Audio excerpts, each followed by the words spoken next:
Yes Sonam start करें अपन 11 बज गए स्टार्ट कर दूं? यस कर दो फिर।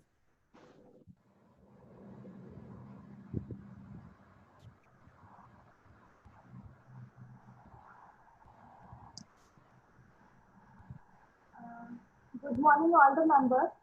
I am Sonam Sharma from Jaipur.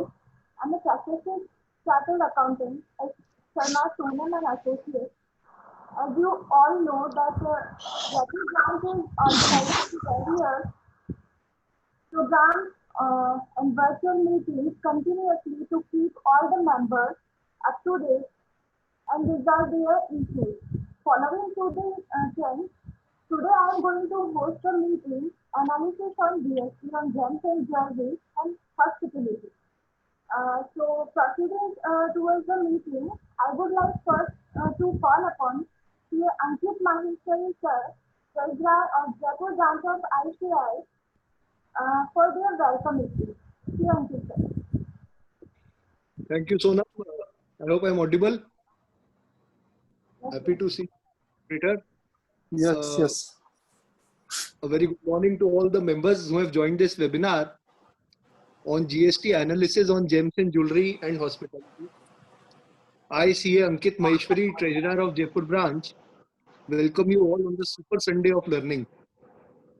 Before I welcome our unique speakers, I'd like to congratulate our Chairman, CA Anil Yadav ji, and Secretary Gupta ji, along with other managing committee members, to take this initiative to do sector-specific programs.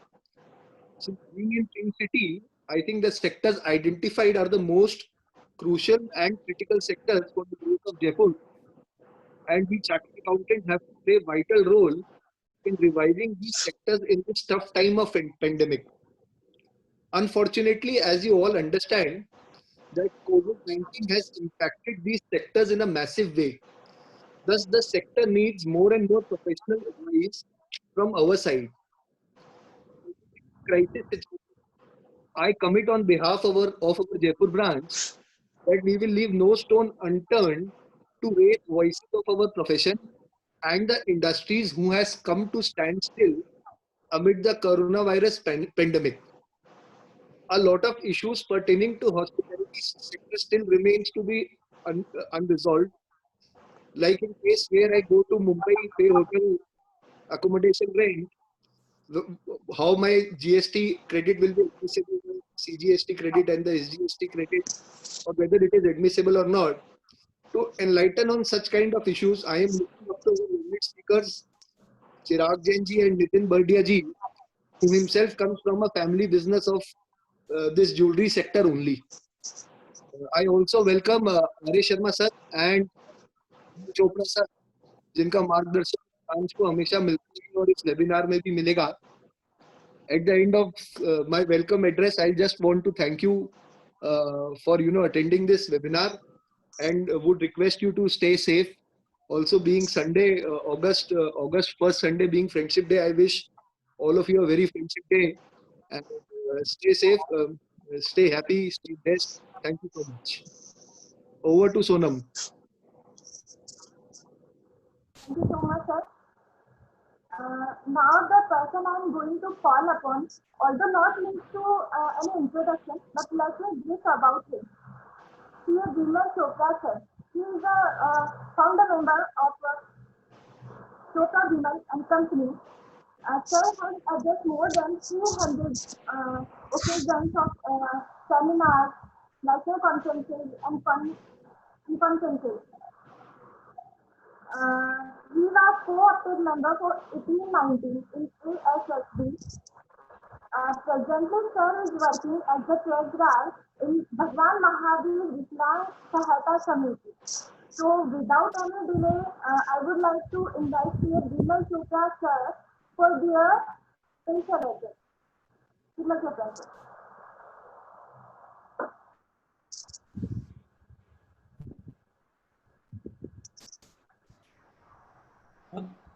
Hello.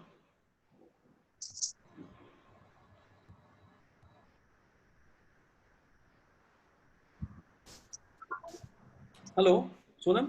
Yes. Yes sir, audible sir. Perfect. Okay. Welcome, French. Happy Friendship Day and good morning and happy Sunday. I welcome to you all, the delegates of this webinar. I express my sincere thanks to the chairman of the branch, Shri Anil Yadavji, the Mr. Ankit Maheshwari for his welcome address, the program director, Shri R. A. Sharma ji and Sonam ji, and both the learned speakers who are going to share their expertise on the subjects, jewelry and outboard catering, mandap keeper, etc. I wish to share this time to share my thoughts on two particular issues. One, concerning the profession. Two, concerning the topics chosen for today. As far as the topics concerned for the profession is concerned, I would like to share that, you know, this profession is ultimately a choice. We are 130 crore. Selected are chartered accountants. Selected are the persons who are of the Jaipur branch members, and selected are the persons who have specialized in the subjects, maybe GST, maybe auditing, maybe taxation, etc. And selected is the audience who is who is part of this gathering. So my address to the gathering, meant for the entire profession. This is a time when I was just discussing with the speakers. There's a word called coupling. This profession, now we are passing through the time when there is a almost every day there is changes. Dates are getting extended or changed. The requirements, the formats, the technology, the ICI publications, the curriculum and whatnot, and the other aspects due to this pandemic, etc. So Darwin theory is the one which fits absolutely here. And one very good book which I would like to suggest to my gathering here is, there's a very good book of Harari, Yuval Noah Harari. This is one of the best selling book of the world. It is on the a brief history of humankind. So once anybody tries to go through with that book, it will give you an history of sapiens, the persons, we all, the humankind, why we could survive because of our adaptability. Whatever changes that has occurred, we have accepted them, and that's why we are successful. So my profession is starting from auditing up to this GST level. So whatever changes that has happened, we have sent a message to the entire economy, to the profession, to the regulators, to the entire world, that whatever our education was there, or the continuous education which is there, is compatible and competent enough to meet on the challenges. That's what the entire thing is.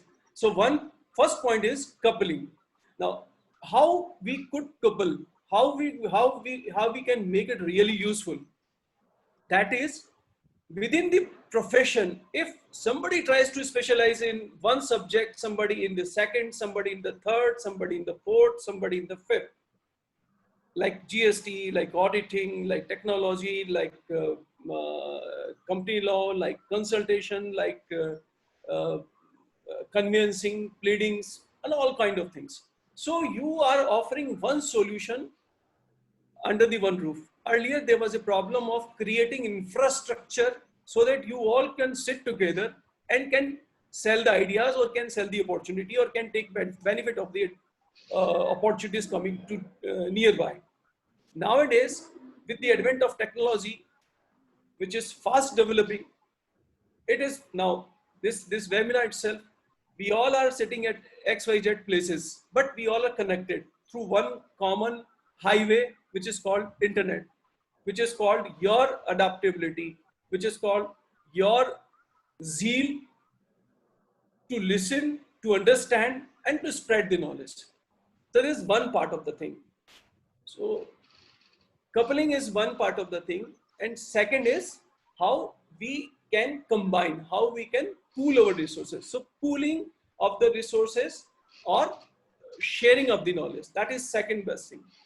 Third last thing, which I believe is a candid approach to share your thoughts irrespective of the consequences. Hindi में इसे मैं कहूँ तो there is a one principle when everybody has to follow. अगर आपको ये organization चलाना है तो पहले हित पीछे सुख, give preference to the interest. आप so when you are dealing with a client, you are dealing with a partner, you are dealing with anybody, consider his interest first. Maybe he feel happy, he may not feel happy, but something which you are doing that is in his good ultimately is going to be welcome. Whether it is a question of surrendering the case in the maybe in the income tax or maybe for the GST, etc. So I mean there will come many questions. मुझे क्या फर्क पड़ता है? That approach has to be forgotten.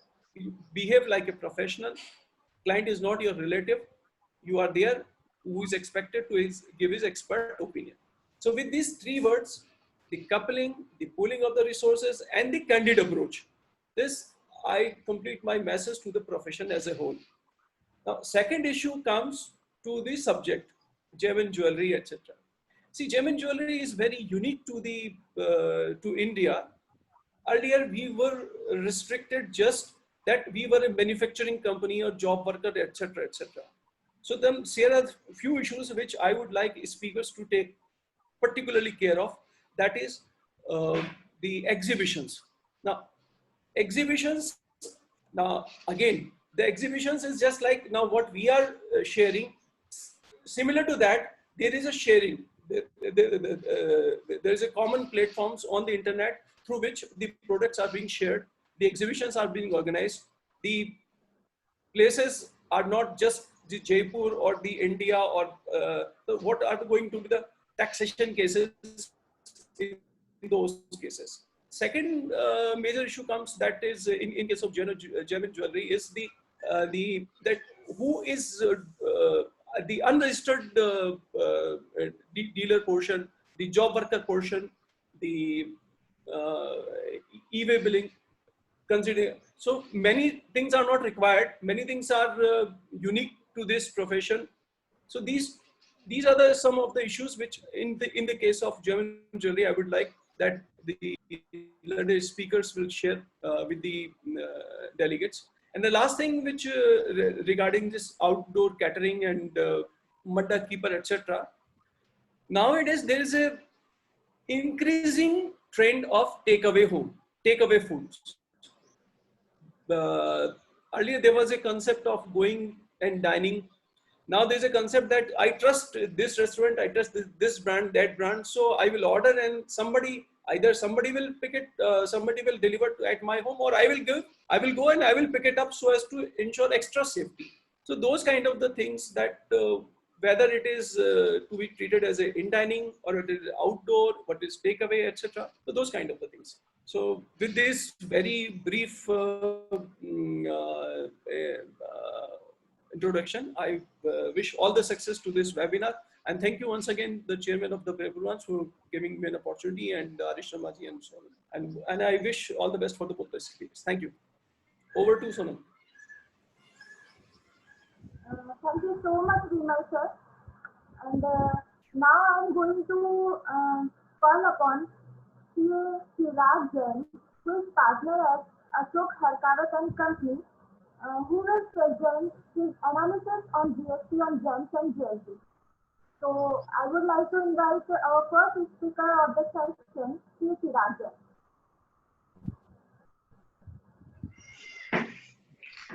Thank you so much, Sonam ji. And at the outset, I would also like to thank Chairman Anil Yadav ji, this program director Arish Sharma sir, Vimal Chopra sir, and Ankit Maheshwari ji for welcoming to this great initiative of the Jaipur branch. And the number of participants which I can see itself speaks about the success of this program.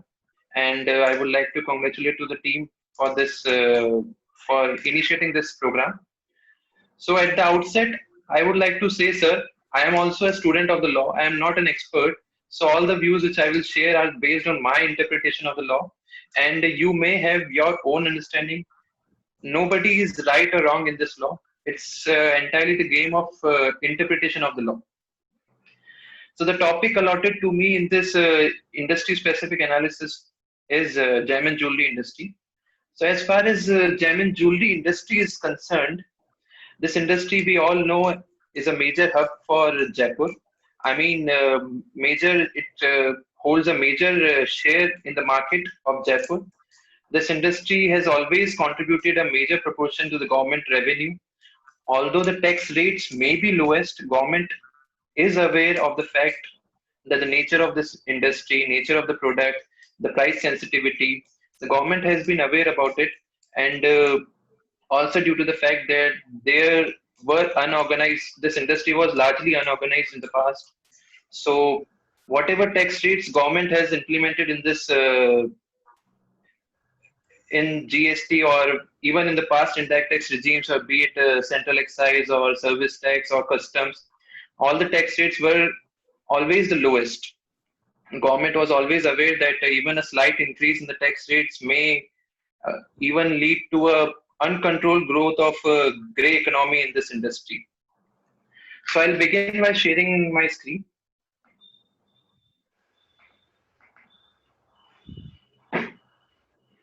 So I have around 45 minutes for my presentation. So straight away, without wasting further time, moving on to the issues which I feel the industry has been facing for the last 3 years, which I have experienced in the last 3 years. When I began to jot down those issues yesterday, so I ended up with noting down more than 20 issues. But then I realized that the time allotted to me is 1 hour, so it's not possible to cover all those issues. So all those issues which I will try to cover up in this session are, you can see them on your screen. So we'll discuss about the making charges, packing charges, freight. We'll also discuss about old jewelry treatment, buying and selling of old jewelry. It's a very common practice in this industry.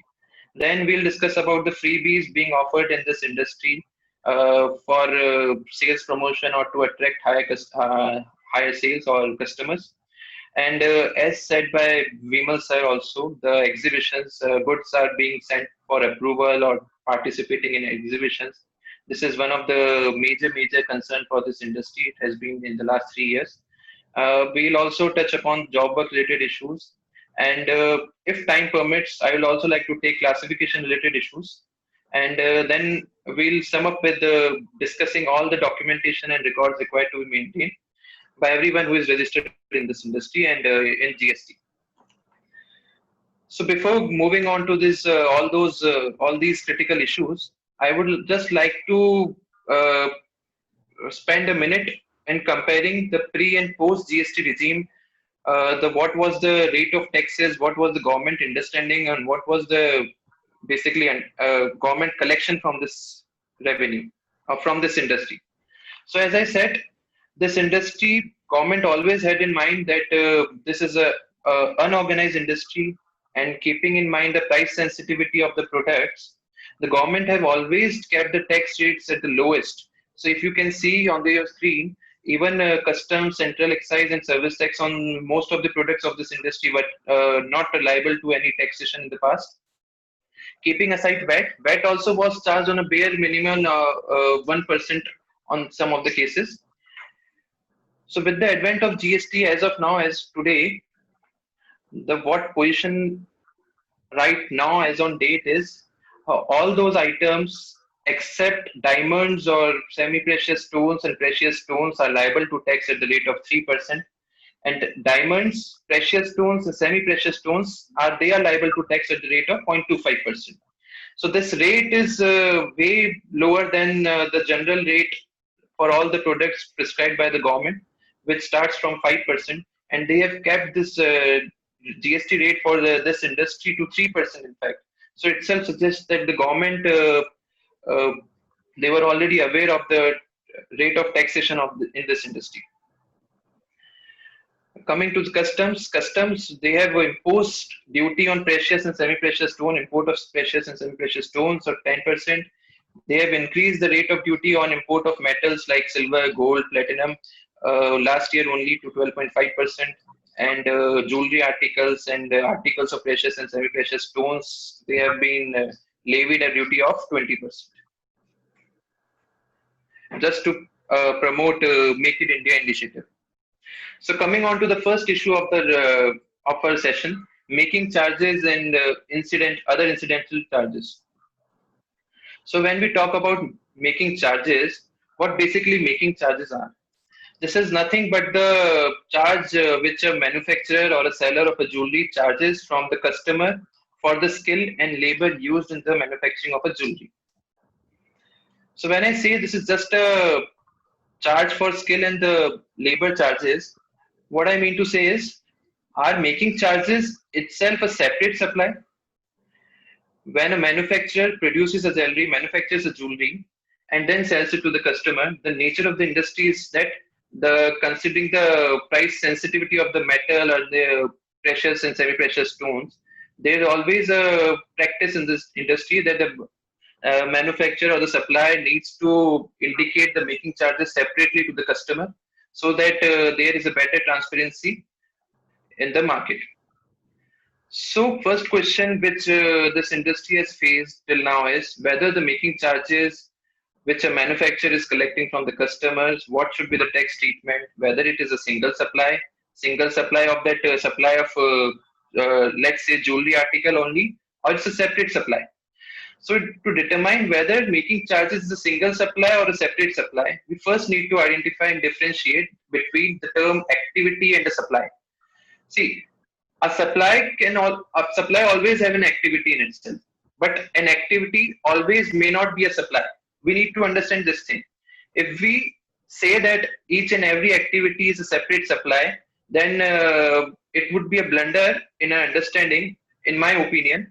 Because if we talk about a manufacturer who manufactures his goods and sell them to its customers, a manufacturer goes through numerous activities, right from procurement of raw material to storing them, to manufacturing them, and to again storing them, packing, transportation, freight, etc., delivery.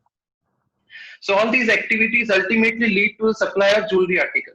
They are in itself not a separate supply. For example, if you talk about procurement of raw material, you cannot just say that procurement of raw material is also a separate supply to the end consumer. It's a part of that activity, the much larger umbrella, which is a supply of that jewelry article. And in order to supply that jewelry article, you need to undertake all these activities. So answer to the first question, whether making charges charged from the customer on sale of jewelry, what should be tax treatment? That since the making charges involved in manufacture of jewelry are a part of the principal supply of sale of jewelry, so whatever charges by whatever name called in the manufacture of jewelry or till the time it is delivered to the customer should be treated as a part of that supply only, principal supply of jewelry, and therefore the tax treatment जो jewelry पे होनी चाहिए should also be applicable on that making charges. In a sense that making charges की जब भी value की बात करेंगे, value should always be included in the value of jewelry and should not ideally be charged separately on the invoice. And considering the industry practice, the way they are required to differentiate between making charges and the charges of metal and stones involved, so they can do it at the back end on their own through a separate understanding or supporting to the invoice. But ideally, invoice should always have the making charges embedded in the price of the jewelry. Same goes with the case packing charges and freight. I feel that packing charges and freight are not a separate supply; they are part of the same supply, and their value should always be included in the value of jewelry. And Section 15 also provides to include the value of all the incidental expenses which are used, which may be incurred by the supplier in effecting a supply to be included in the value of supply. So the freight charges and packing charges should also be included in the price of the jewelry. Having said that, I am aware of the fact that the definition of composite supply and the concept of mixed supply are there in the law, and the examples, illustrations given in the law regarding composite supply pertains to packing charges, freight. But to my understanding, it depends on industry to industry, product to product. As far as this industry is concerned, I feel that packing charges and freight, they are these activities do not have an independent importance in this industry, as they have only done to undertake the delivery of the product. Next issue coming up is old jewelry or old or used jewelry. This is a very common phenomena in this practice in this industry, that a household, individual household, or say let's say a housewife who is having old jewelry, वो jewelry पुरानी हो जाती है, shine खत्म हो जाती है, and maybe for whatever reason वो jewelry बेच देते हैं outside market, and जो jewelry purchase करते हैं basically वो jewelers उनको ultimately आगे फिर resell कर देते हैं. So what should be the treatment on this buying and selling of old and used jewelry for the jewelers? We are going to discuss on this aspect. At this point of time, we are discussing majorly about the jewelers. So we are not more concerned about the individual household lady, whether it's a supply for her or not. It's a separate discussion. And as of now, ज़्यादा relevance भी नहीं है उस चीज़ का, जब से reverse charge 2017-18 के बाद में इस चीज़ पे नहीं है. So for jeweler, it does not hold importance as of now. So whenever a jeweler purchases a second-hand jewelry and resells it, there can be two cases. He may either melt the jewelry entirely and remake the entirely a new jewelry out of it, out of the metal which he gathers from melting it, and he may, as it is, transfer the jewelry to the customer after necessary polishing, जब से उसकी वापस shine आ जाए. So as far as second case is concerned, we'll discussing the second case first. कि जब वो old jewelry purchase करके as it is transfer कर देता है आगे customer को, without making any significant change in the nature of the goods. So what should be the rate of tax and what should be the value he should charge from the customer? So there is a specific rule in this regard in the law, which says that any person who is dealing in buying and selling of second-hand goods, dealing in buying and second-hand goods by the common understanding means whosoever purchases second-hand goods or old goods or used goods and then resells it further. So as far as such persons are concerned, they are required to charge GST on the margin value which is the difference between the selling price and the buying price, subject to two conditions. Those two conditions, you can see it on your screen. There should not be any major processing done to that article or good, meaning that वो जो article है उसकी form as it is transfer होनी है. आप चाहो जरा सी थोड़ी सी processing कर सकते हो जिससे वो उसकी beautiful वो product और attractive या beautiful हो जाए या फिर उसकी shine आ जाए. हम जब इस industry की बात कर रहे हैं, फॉर एग्जाम्पल अगर किसी हाउस होल्ड लेडी ने एक चेन दी है पुरानी, बेची है किसी ज्वेलर को, तो वो ज्वेलर उस चेन की पॉलिश कर सकता है दोबारा ताकि उस चेन वापस स्टार्ट शाइनिंग अगेन, और उसको अगर वो transfer as it is to the customer, तो इस एग्जांपल में जो आपको स्क्रीन पे दिख रहा है, तो जो जिस वैल्यू पे उसको ज्वेलर को अल्टीमेटली उस कस्टमर से टैक्स चार्ज करना चाहिए, that should B 20,000, which is the difference between selling price and the buying price. So these two conditions are important. These two conditions have to be satisfied in order to be eligible to adopt this rule. इनमें से एक भी condition अगर if you are not able to satisfy, then you cannot opt for this rule, and you have to charge GST on the entire transaction value. So in case अगर वो old jewelry खरीदी होती है और उसके बाद में उसको melt करके दोबारा से एक नई jewelry बना के अगर customer को बेची होती, then the GST would have been charged on entire 1 lakh rupees rather than charging it on only 20,000 rupees. See, the entire intention behind this rule, the entire logic behind this rule is that जब वो individual customer आपको goods sell करेगा jeweler को, तो उसने already उस पे tax pay किया होता है जब उसने purchase किया होगा. And being an individual unregistered person, उसने कभी उस चीज का आईटीसी क्लेम नहीं किया होगा क्योंकि वो उसका पर्सनल इफेक्ट है, पर्सनल कंजम्पशन के लिए परचेज किया. तो जब वो जूलर को परचेज कर रहा है, जूलर को सेल कर रहा है और जूलर आगे उसको सेल कर रहा है, तो अल्टीमेटली जो टैक्स जाना चाहिए वो वैल्यू एडिशन पे जाना चाहिए. Entire indirect taxation, every enactment resolves around this scheme कि जो भी टैक्स लगना चाहिए इंडायरेक्ट टैक्सेस में, that should be levied on the value addition.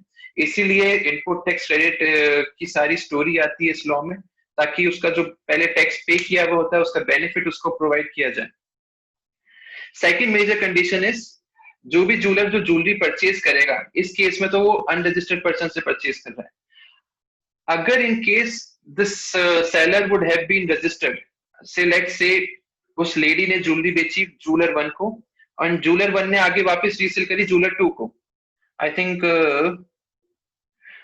So the jewellery जो ज्वेलर 1 को उसने सेल करी है, ज्वेलर 1 ने जो ज्वेलर 2 को सेल करी है, तो जब ज्वेलर 1 की बात करें तो ज्वेलर 1 के लिए तो वो उस पर आईटीसी नहीं मिलेगा, क्योंकि उसको जीएसटी की ले भी नहीं हुई थी, सप्लाई नहीं थी for the individual lady.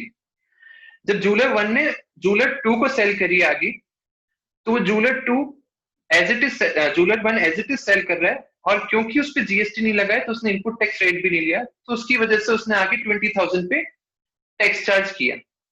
So jeweller 2 ने जो टैक्स पे किया है वो 20,000 पे किया, एंड इन केस ज्वेलर 2 जब आगे सेल करता है, क्या वो अपना जो वैल्यू एडिशन पार्ट होगा उससे उस पर टैक्स चार्ज करेगा, कि वो कंप्लीट जो भी ट्रांजैक्शन वैल्यू जिसपे वो सेल करता है उस पर चार्ज करेगा? It depends on the fact कि ज्वेलर 2 उस 20,000 पे जो जीएसटी पे किया है उसका आईटीसी वो क्लेम करता है कि नहीं करता।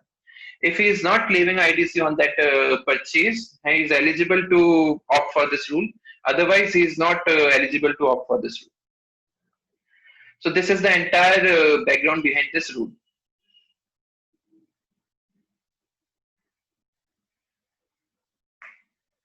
So these are all examples which I have already covered. Now, next issue which comes for discussion is freebies. We have seen this in this industry. It's a common practice that many people are, in order to promote their sales, in order to attract the customers, are offering freebies in the form of, let's say, for example, let's discuss that if you purchase a jewelry worth rupees 10 lakh rupees, you are eligible to take a watch worth rupees 50,000 rupees free of cost. So this is the example which I'm saying about. So in this case, we first need to identify what should be the tax treatment of the watch which the jeweler is offering to the customer free of cost. For jewelry, we all know and we are all on the same page that it should be liable to tax at 3%. But what about watch? जब watch की बात करते हैं, and if you are of the opinion, if you say that क्योंकि watch is offered free of cost to the customer, so it should be considered as a gift, then it can have severe impact on your input tax credit part. Input tax credit card you all must be aware, and आपको already सुना होगा last 3 years में कि कोई भी ऐसा goods which you distributed by way of gift और free samples, the input tax credit is restricted on that part. So if you say that it is a gift, then definitely आपको input tax credit नहीं मिलेगा. एक तरफ तो आपको watch भी free में देनी पड़ती है और दूसरी तरफ आपको उसका क्रेडिट भी नहीं मिल रहा है. But is it really a gift? That we need to discuss.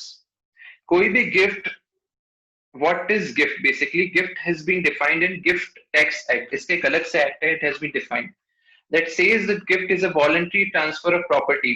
It can be any property, movable or immovable, and the voluntary transfer is without any expectation of any consideration in return.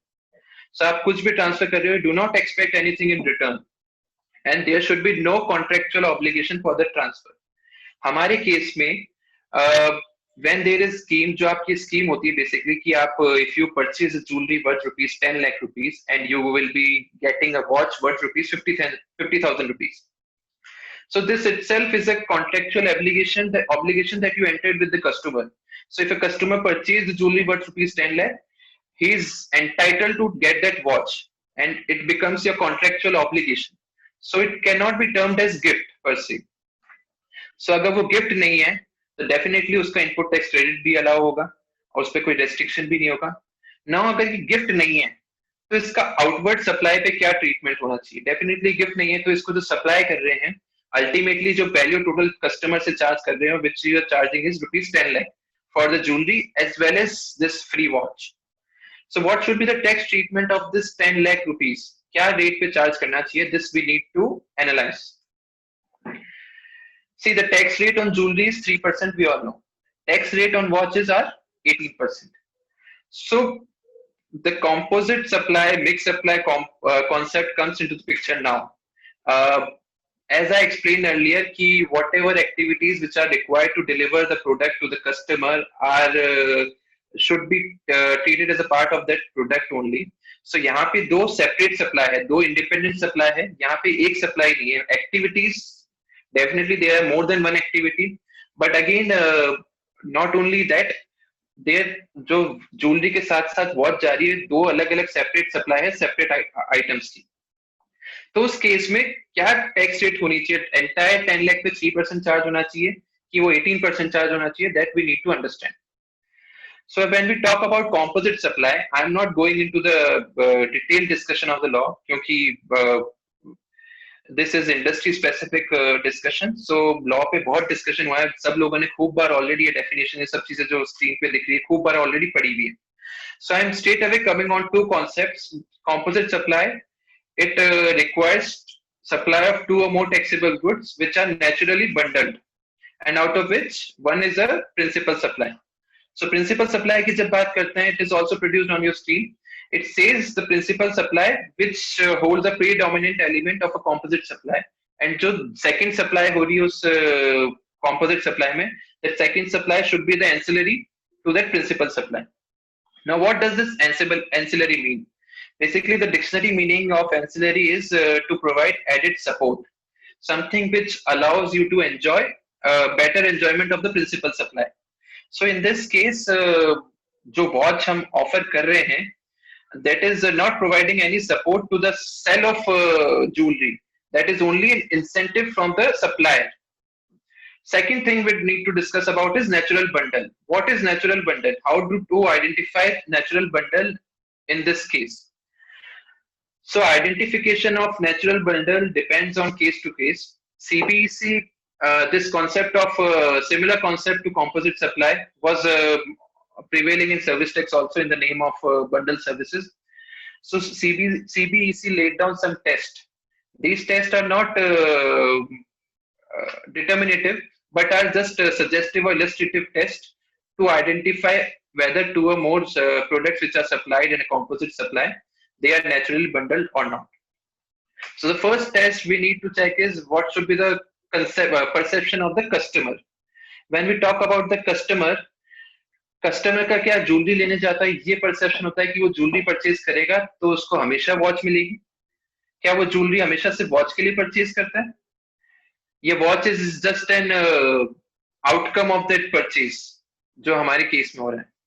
Second thing, what is the practice adopted by the majority of the suppliers in this industry? क्या सारे suppliers, most of the suppliers इस industry में ये practice follow करते हैं कि कभी भी कोई ज्वेलरी बेचेगा if more than 10 lakh rupees तो उसको वॉच इशू करनी है उसके साथ में. उसके बाद में third thing is what we discussed about ancillary services, ancillary supply. Ancillary supply is something which allows better enjoyment of the main supply. So the principal supply is sale of jewelry. Ancillary supply in this case, if we say it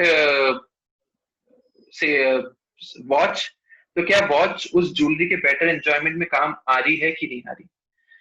सिर्फ in fact the apt case for jewellery industry is the jewellery box. Whenever you go to purchase a jewellery, तो जो jeweller jewellery के साथ में एक jewellery box देता है जिसमें वो ज्वेलरी डाल के देता है. That jewellery box is ancillary service, ancillary supply, which helps you, which allows you to carry that jewelry in a better manner. So the jewelry box is a perfect example for an ancillary supply, and the jewelry is a principal supply in that. Apart from these, there are several other indicators also which helps to identify the natural bundle. अगर natural bundle है और अगर principal supply भी identify हो जाती है, then it definitely becomes a part of composite supply. But what the case we are discussing right now is, जो हमारे एग्जाम्पल में हमें जो गोल्ड ज्वेलरी के साथ में जो वॉच दी है, that is not appear to be classified as natural bundled. So क्योंकि वो natural bundle में fall नहीं हो पा रहा है, वो composite supply की definition में fall नहीं कर पा रहा है.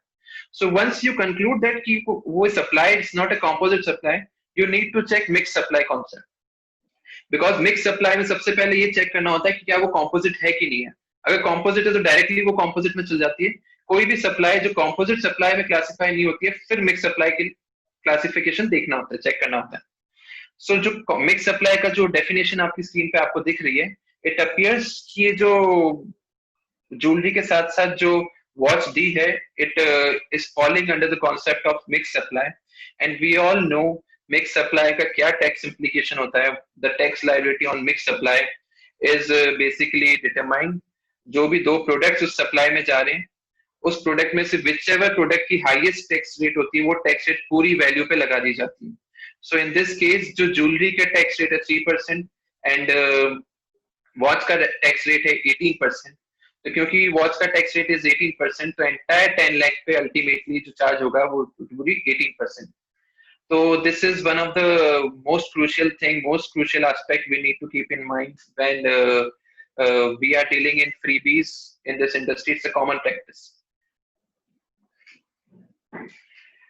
Next important issue which we need to discuss is goods sent on approval or exhibitions. See, as already said and highlighted by Vimal Chopra sir, that this is a major practice in this industry कि goods हमेशा approval पे लेके जाए जाते हैं. It is not, the customer is not pre identified and even the goods are not pre identified कि क्या goods actually में सप्लाई होंगे, क्या गुड्स बिकेंगे और कौन किसको बिकेंगे. तो हमेशा गुड्स जनरली इस इंडस्ट्री में अप्रूवल पे लेके जाए जाते हैं. तो as far as approval concept is considered, before discussing this that concept, हमारे को जो चीज we need to understand is the liability to registration and two concepts basically, section 22 which provides the liability to registration and similar concept of casual taxable person. Section 22(1), you all know that it provides the threshold for registration, but apart from providing the threshold from the registration, it also it also tells that in which state you are required to get registration. तो जब section 22 की बात करते हैं, talks की जिस state से आप सप्लाई कर रहे हो, in that state you are required to get registration from the state from where you are making a taxable supply. अब कैजुअल टैक्सेबल पर्सन पढ़ने की जरूरत क्यों आती है हमारे को इस केस में? वो तब आती है जब हम सेक्शन 24 पढ़ते हैं. सेक्शन 24 बताता है कंपलसरी रजिस्ट्रेशन के बारे में. तो कंपलसरी रजिस्ट्रेशन के लिए बोलता है casual taxable person is always required to take compulsory registration. तो when you go and check the definition of casual taxable person, it says आपको रजिस्ट्रेशन उस स्टेट में लेना है जहां पे आप सप्लाई कर रहे हो, जिसमें आप सप्लाई कर रहे हो. Apart from all other things, I am not discussing on that. I am focusing on किस स्टेट में सप्लाई कर रहे हो and किस स्टेट से सप्लाई कर रहे हो. So ideally, मतलब these two concepts are standing on two different lines. आप किस स्टेट से सप्लाई कर रहे हो, this tells उस स्टेट में रजिस्ट्रेशन लेने की बात करता है सेक्शन 22. लेकिन आप किस स्टेट में सप्लाई कर रहे हो, उस स्टेट में रजिस्ट्रेशन लेने की बात करता है casual taxable person in section 24. So I have honestly I haven't been able to understand the concept of casual taxable person as to what was the real intention of the government to bring it into the law. जो tax जिस government के पास में जाना चाहिए, जिस state government के पास में जाना चाहिए, वो तो वैसे भी चल जाता है. अगर वो, for example, if I am sitting in Rajasthan and I carry some goods on approval basis for sale in Mumbai, so अगर if I am sure that वो सेल मुंबई में होनी है, और वो क्योंकि वो सेल मुंबई में होनी है, इसका कंजप्शन मुंबई में हो रहा है, तो सेल का जो टैक्स होना चाहिए, जीएसटी होना चाहिए, वो अल्टीमेटली महाराष्ट्र गवर्नमेंट के पास में जाना चाहिए to the extent of SGST. तो अगर वो एसजीएसटी पार्ट महाराष्ट्र गवर्नमेंट के पास में जाना चाहिए, तो वो तो वैसे भी चल जाता है इंटरस्टेट सप्लाई के थ्रू, अगर नॉर्मल रजिस्ट्रेशन 22(1) के थ्रू लिया होता. तो कैजुअल टैक्सेबल पर्सन का रजिस्ट्रेशन क्यों ले रखा है, उसका क्या इम्पैक्ट है? Only thing which I could understand is it is perhaps a beneficial provision for the tax payer, कि अगर आपको स्टेट में, अगर आप इस तरह की कोई एक्टिविटीज, लाइक लेट्स से अगर आप कोई एग्जीबिशन में पार्ट लेने जा रहे हो और उस एग्जीबिशन में आपका कोई ऐसा इनवर्ड पार्ट पे कोई इस तरह का एक्सपेंडिचर है, लेट्स से होटल एक्सपेंडिचर, तो होटल एक्सपेंडिचर का जो बेनिफिट आपको टैक्स का जो इनपुट टैक्स रेट अलाउ होता है, दैट इज ऑलवेज रेस्ट्रिक्टेड अगर आप उस स्टेट में रजिस्टर्ड नहीं हो तो, प्लेस ऑफ सप्लाई प्रोविजंस के थ्रू. सो इस केस में अगर आप कैजुअल टैक्सेबल पर्सन का रजिस्ट्रेशन लेते हो in Mumbai and Maharashtra and you are paying GST on the hotel charges, then you can claim GST on those hotel charges on the CTP registration taken in Maharashtra. That is the only benefit I feel this casual taxable person concept provides in the law. Otherwise, on revenue part, as far as the government is concerned, उनका जो settlement mechanism है उस पर कोई effect नहीं आ रहा है. वो टैक्स वैसे भी महाराष्ट्र गवर्नमेंट के पास में जा रहा था और कैजुअल टैक्सेबल पर्सन के थ्रू भी महाराष्ट्र गवर्नमेंट के पास में जाएगा. Anyways, that was not the topic for a discussion today.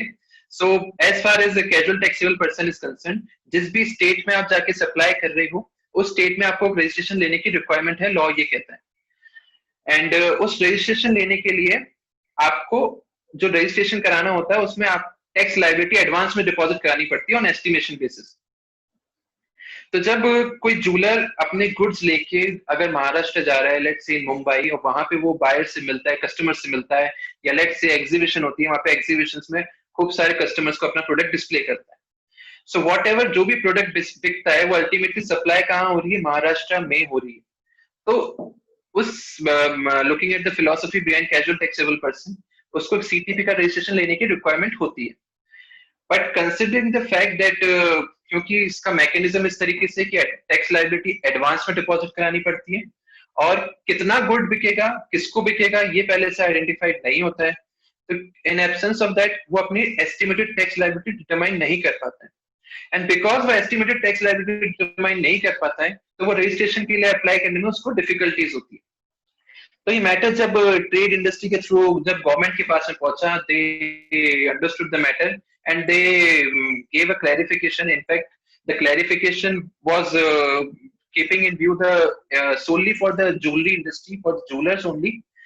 And it said that agar is tarah kuch if you are taking goods on approval jahan pe you are not able to ascertain the actual value of supply that would be taking place, and it's not possible for you to issue a tax invoice at the time of removal of goods, तो आप उस case में CTP का registration नहीं लेना है. You can take the goods on delivery चालान.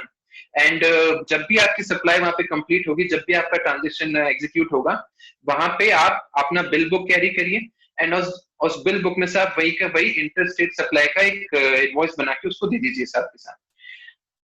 तो inter state supply जब वो रजिस्ट्रेशन अगर राजस्थान में है तो इंटर स्टेट सप्लाई के थ्रू वैसे ही टैक्स ऑलरेडी महाराष्ट्र गवर्नमेंट के पास में ही जाना है as far as SGST portion is concern. तो वहां पे गवर्नमेंट का वो पर्पस फुलफिल हो रहा था, इसलिए उन्होंने क्लैरिफिकेशन भी दे दिया. और उसके बाद में उन्होंने ये भी कहा अगर इस सिमिलर तरह का कोई सर्कमस्टेंस होगा किसी और इंडस्ट्री में भी, किसी और तरह के गुड्स में भी, तो उसमें भी ये कॉन्सेप्ट फॉलो करा जा सकता है. So that is one thing we need to keep in mind. जब भी गुड्स अप्रूवल के लिए लेके जाते हैं, they are required to be taken on delivery चालान.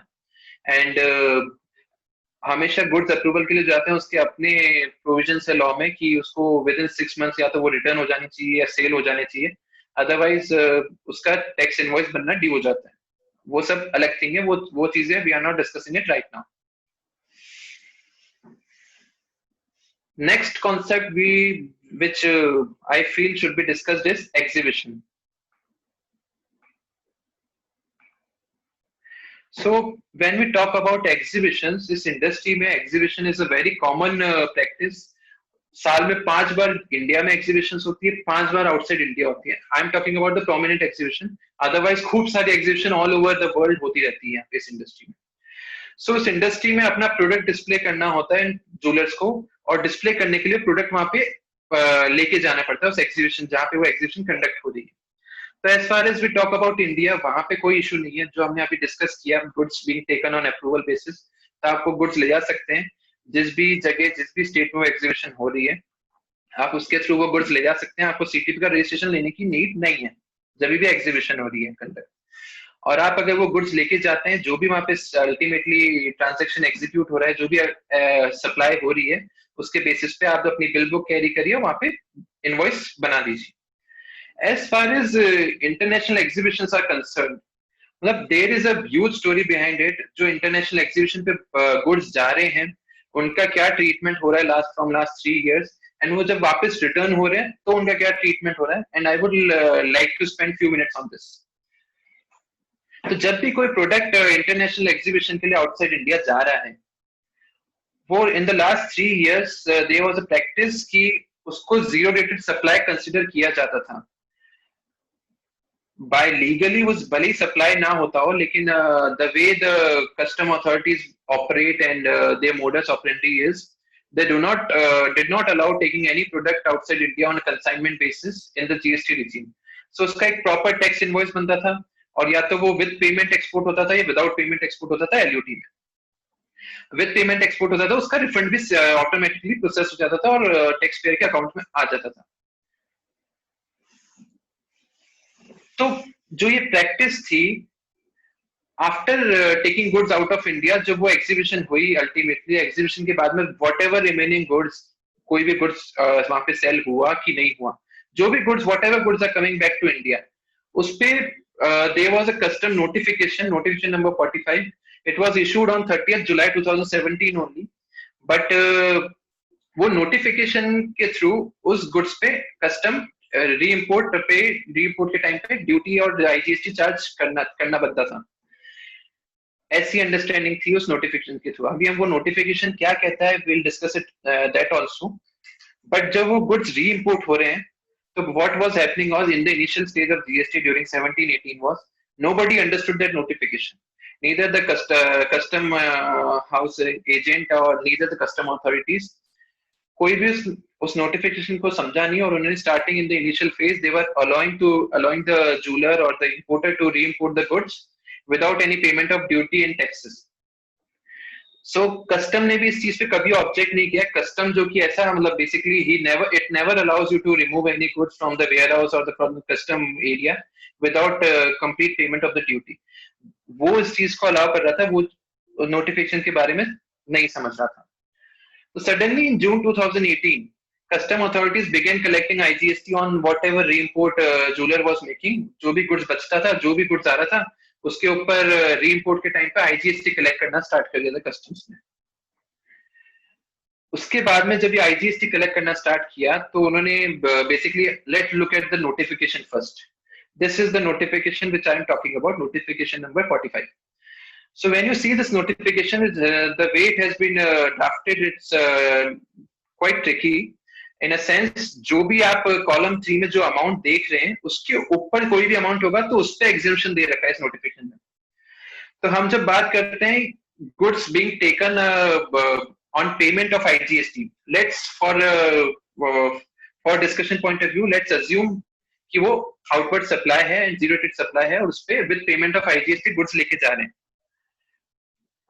तो जब हम ये कह रहे हैं कि हम विद पेमेंट ऑफ IGST लेके जा रहे हैं, you need to look clause number 1C, and उसमें आपने जो भी at the time of export पे जो भी आपने IGST पे किया है, उसका आपको जो भी रिफंड मिला है, उसके ऊपर जो भी अमाउंट होगा री-इंपोर्ट के टाइम पे, वो एग्जेम्प्ट कर रखा था। अरे भाई, जब गुड्स जो एक्सपोर्ट हो रहे हैं वो कंप्लीट गुड्स, अगर कंप्लीट गुड्स भी आ जाते हैं वापस, तो उसके ऊपर कोई अमाउंट कभी IGST का बनेगा? पहली बात तो ये चीज बड़ी वेग थी इस नोटिफिकेशन में कि अभी उसके ऊपर भी अमाउंट हो गई। तो उसके बाद में भी अगर सपोज लेट से आपकी $1 लाख का वैल्यू का गुड्स गया आपका एग्जीबिशन में, एंड इन रिटर्न आपका 80,000 वैल्यू का गुड्स वापस रिटर्न हो रहा है, तो उस $80,000 पे आपको IGST पे करवा रहे थे custom authorities with effect from जुलाई 2008। इस नोटिफिकेशन को स्टार्टिंग फेज में, इनिशियल फेज में नहीं समझा गया था, और उस टाइम पे इंपोर्ट पे री-इंपोर्ट पे IGST कलेक्ट नहीं किया। जो बेसिक कस्टम ड्यूटी थी वो कंप्लीटली एग्जेम्प्ट कर रखी थी इस नोटिफिकेशन के थ्रू। इस नोटिफिकेशन का नाम ऐसे दे रखा है, exemption to re-import of goods, but actually इस नोटिफिकेशन के थ्रू उन्होंने GST चार्ज करना, GST कलेक्ट करना स्टार्ट कर दिया था कस्टम अथॉरिटीज ने। सो अल्टीमेटली इन अप्रैल 2019, जब आफ्टर जुलाई 2018 उन्होंने कलेक्ट करना स्टार्ट कर दिया, by the time April came into picture, उन्होंने ऐसे केसेस आइडेंटिफाई किए जो ज्वेलर्स ने स्टार्टिंग में, इनिशियल फेज में री-इंपोर्ट किया अपना गुड्स कुछ भी, और उस पे IGST पे नहीं करी, and they started alleging that जो whatever details you have filed in bill of entry, आपका क्लासिफिकेशन इज रॉन्ग, आपने जो क्लासिफिकेशन कर रखा है वो एग्जेम्प्ट प्रोडक्ट में कर रखा है, that is not exempt product and you are required to pay IGST on this. उसके अकॉर्डिंग उन्होंने जो भी हाई वैल्यू केसेस थे उनको pre show cause notice issue किया पहले, एंड देन अल्टीमेटली उनको शो कॉज नोटिस इशू किया। और शो कॉज नोटिस में डेफिनेटली वो पूरा कंप्लीट वैल्यू जो री इम्पोर्ट हुई है उस पर आईजीएसटी तो उन्होंने प्रपोज करी है। उसके अलावा इंटरेस्ट क्योंकि इट इज ऑलवेज चार्ज, तो इफेक्टिवली वो 2 इयर्स हो गए थे तब तक, तो 36% उन्होंने इंटरेस्ट भी उन पे प्रपोज किया है। सो दिस इशू बिकेम, ये लास्ट 1 ईयर में बहुत ज्यादा सिग्निफिकेंट इशू है, एंड मैनी ज्वेलर्स जो एग्जीबिशन के लिए एक्सपोर्ट प्रोडक्ट लेके जाते हैं बाहर और वापस लेके आते हैं अपना गुड्स, उन्होंने ये इस तरह के नोटिस फेस किए होंगे in last 1 year.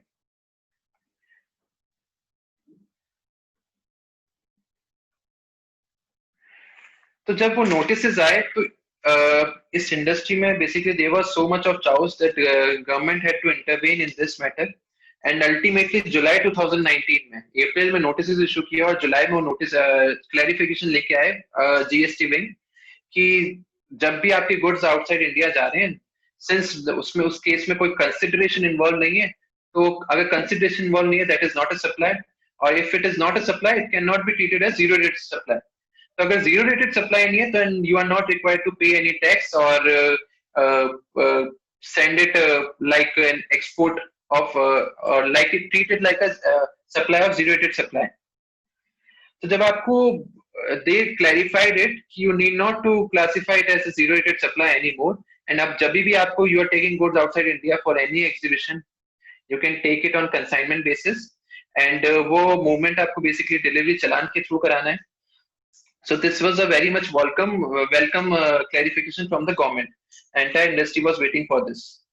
So goods बाहर लेके जाने हैं उसका clarification आया, लेकिन वापस goods जो re-import होंगे उसका clarification it was not given in this notification. वो clarification आया through customs after 6 days, which said कि जो goods बाहर लेके जा रहे हो IGST was not payable at the time of taking goods outside India. Hence IGST also not required to pay at the time of bringing goods back to India. उस notification is circular ने it made it clear कि whenever you are bringing goods into India, you are not required to pay IGST on them.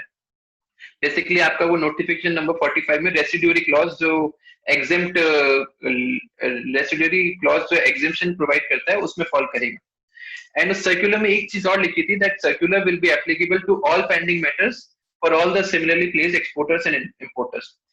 इसका मतलब ये था कि जो भी पेंडिंग मैटर्स राइट फ्रॉम 1 अप्रैल 2017 थे इस तरह के, उस केस में सर्कुलर का रिलीफ दिया जाना चाहिए और उस मैटर्स को उन अकॉर्डिंग इस सर्कुलर की क्लैरिफिकेशन के अकॉर्डिंग ट्रीट किया जाना चाहिए। हाउएवर जो कस्टम अथॉरिटीज है they were I would say reluctant, and show cause stage पे उन्होंने इस सर्कुलर्स में जो क्लैरिफिकेशन थे उनको importance नहीं दी है, and they have confirmed the demand, and those cases are right now pending before commissioner appeals. तो इस cases में basically it's important to know what the circular is saying, क्योंकि circular is providing the relief, and वो notification भी जिस तरीके से worded था उसके through कभी भी they were technical reasons also, जिसके through आपको re-import पे कभी tax भी नहीं pay करना था। So definitely whether this matter should be contested or not, it's for everyone to decide on case-to-case basis, considering the exposure involved. कुछ exporters ऐसे थे कि जिन्होंने IGST पे किया, they wanted to be stay in the peace of mind, and they thought IGST पे करके IGST का ITC claim कर लेंगे। तो आईटीसी जो क्लेम करना है, law which provide the rule 36 जो डॉक्यूमेंट्स प्रिस्क्राइब कर रखे हैं उस रूल में, किन डॉक्यूमेंट्स के बेसिस पे आप आईटीसी क्लेम कर सकते हो, it talks about bill of entry. तो जब आपने originally bill of entry file करी है जीरो वैल्यू ऑफ आईजीएसटी की, how can you claim IGST और ITC of IGST on the basis of that bill of entry will always remain to be a question which can be asked by the department at the later stage. So जब आगे जाके भी आज IGST पे करके and ITC आप claim भी कर लेते हैं, आगे जाके it's a question of debate, तो why to pay IGST on that transaction right now, why not to contest it? This I think I should leave it this to all of you, all the members, to decide on case to case basis. Next issue, job work. इस industry basically job work intensive industry है, and बहुत job work होता है, even job works basically जो इस industry की language में बोलते हैं कारीगर्स, खूब सारे कारीगर्स को एम्प्लॉय करके काम कराया जाता है जो भी मैन्युफैक्चरिंग होती है। तो जो जॉब वर्क रेट्स इस जीएसटी लॉ में आज की डेट में नोटिफाइड है वो आपकी स्क्रीन पे आपको दिख रही है। And you can see that job work rate for any product other than diamond in this industry is 5%. That is the general rate. And job work rate for diamond is 1.5% जो अभी थोड़े time पहले reduce हुआ है। उसके अलावा कोई और भी जॉब वर्क हो रहा है other than the above two categories, उसका जो जनरल रेट प्रिस्क्राइब किया हुआ है 12% है। Now another entry comes which says manufacturing services on physical inputs owned by others other than above two categories, उसपे जो rate of tax है that is 18%. So if you carefully look at entry number 26(1)(d) and 26(4), you need to check इन दोनों entries में क्या difference है. What was the intent of the government behind bringing or introducing this entry number 26(1)(d)? Entry number 26(1)(d) talks about services by way of job work other than 1A, 1B, 1C, etc. mentioned above. And उसकी tax rate उन्होंने prescribe कर रखी है 12%. And if you look at entry number 26(4), it talks about manufacturing services on physical inputs owned by others. So before discussing this, the difference and the intention of the government behind these two entries, we need to look at the term job work and manufacture in GST law. दोनों terms law में defined है, and आप लोग ने already खूब बार उसको must have gone through. Job work it refers to any treatment and process undertaken by a person on goods belonging to another registered person. On goods belonging to another registered person. We'll park it here for once. Manufacture, it says processing of raw material or inputs that results in emergence of a new product having a distinct name, character, and use. So if you check on job work and read job work and manufacture definition simultaneously, you will realize that the scope of manufacture is much narrower than job work. Job work covers every kind of treatment, every kind of process, be it manufacture or repair or anything, any kind of treatment or process. However, manufacture covers only that treatment or that processing which results in emergence of a new product having a distinct name, character, and use. And there are various precedents in central excise law to determine the existence of a new product. However, job work में जो basically इसको इतना बड़ा scope है, ultimately is restricted in some sense, in a way that when it says any treatment or process on goods belonging to another registered person, mind you, it talks about another registered person only, and any treatment or process being undertaken on goods which are provided by unregistered person are not covered under job work service. So जो भी आप basically whosoever job workers are working in this industry, basically कारीगर्स, अगर वो कोई ऐसे principal का काम कर रहे हैं जो who is not registered in GST, so that is not basically job work. उस पे job work की rate of tax भी applicable नहीं होगी, उस पे residuary rate of tax applicable हो जाएगी. If it tantamounts to manufacture, तो manufacture के लिए 18% यहाँ पे 26(4) में tax rate है. अगर वो manufacture में भी fall नहीं कर रहा है तो उसके लिए जनरल जो रेसिड्यूरी रेट है रेट नोटिफिकेशन 18% वो एप्लीकेबल रहेगी. So this is one thing which everyone who is doing job work and providing job work service, they need to keep in their mind what is the correct rate they need to charge for every work done, or it depends on principle to principle, basically core principle. So this clarification जो ये basically the entry which I was talking about 26(1)(d) was introduced some time back.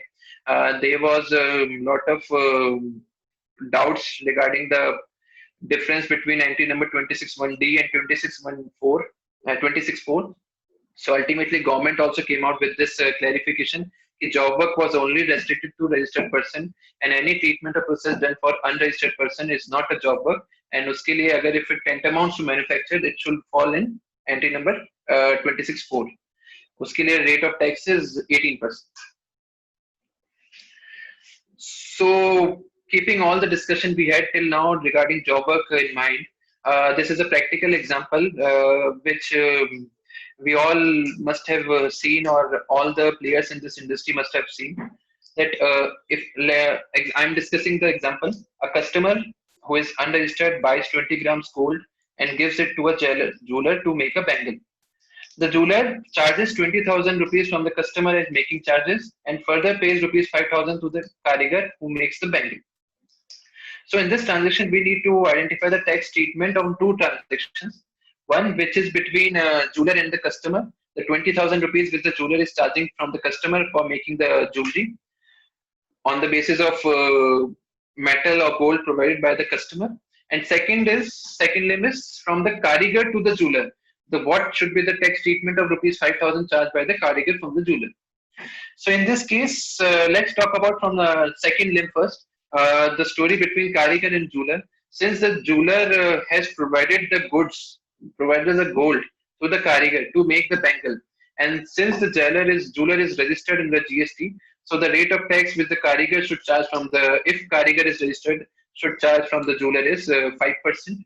And when we talk about first leg of the transition from a jeweler to customer, since the customer is unregistered, maybe it may be the case that he has given the gold, but definitely cannot fall under the job work service. And once you conclude that it does not fall under the job work service, so what should be the rate of tax? So 20,000 पे जो rate of tax लगेगा वो residuary rate लगेगा 18% का, जो 26(4) के through लगेगा.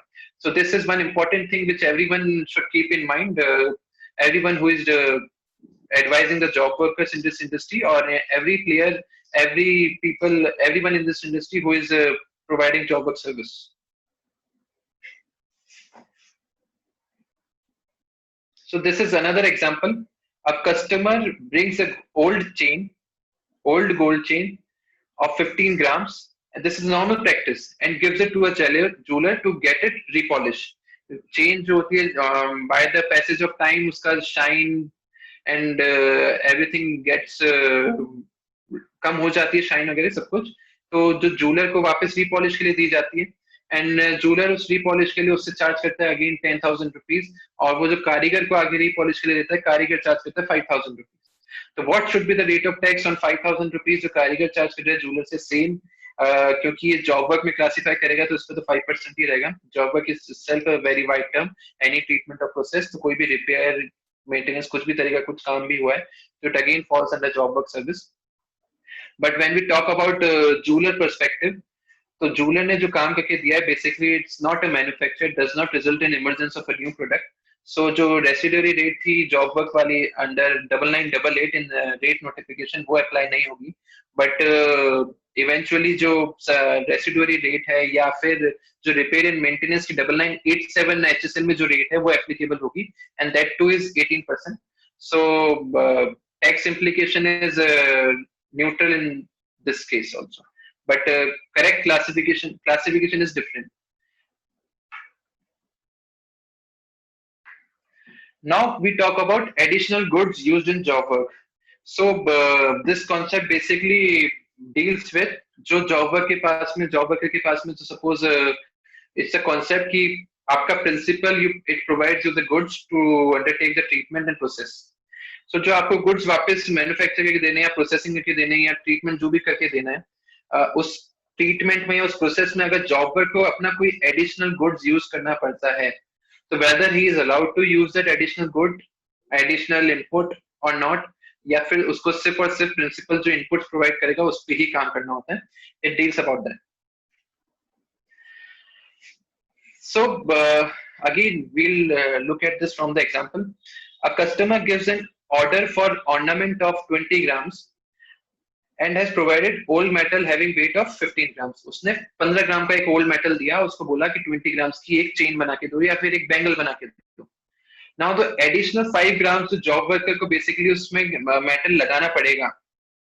That what should be the tax treatment of that additional 5 grams? So there can be 3 cases.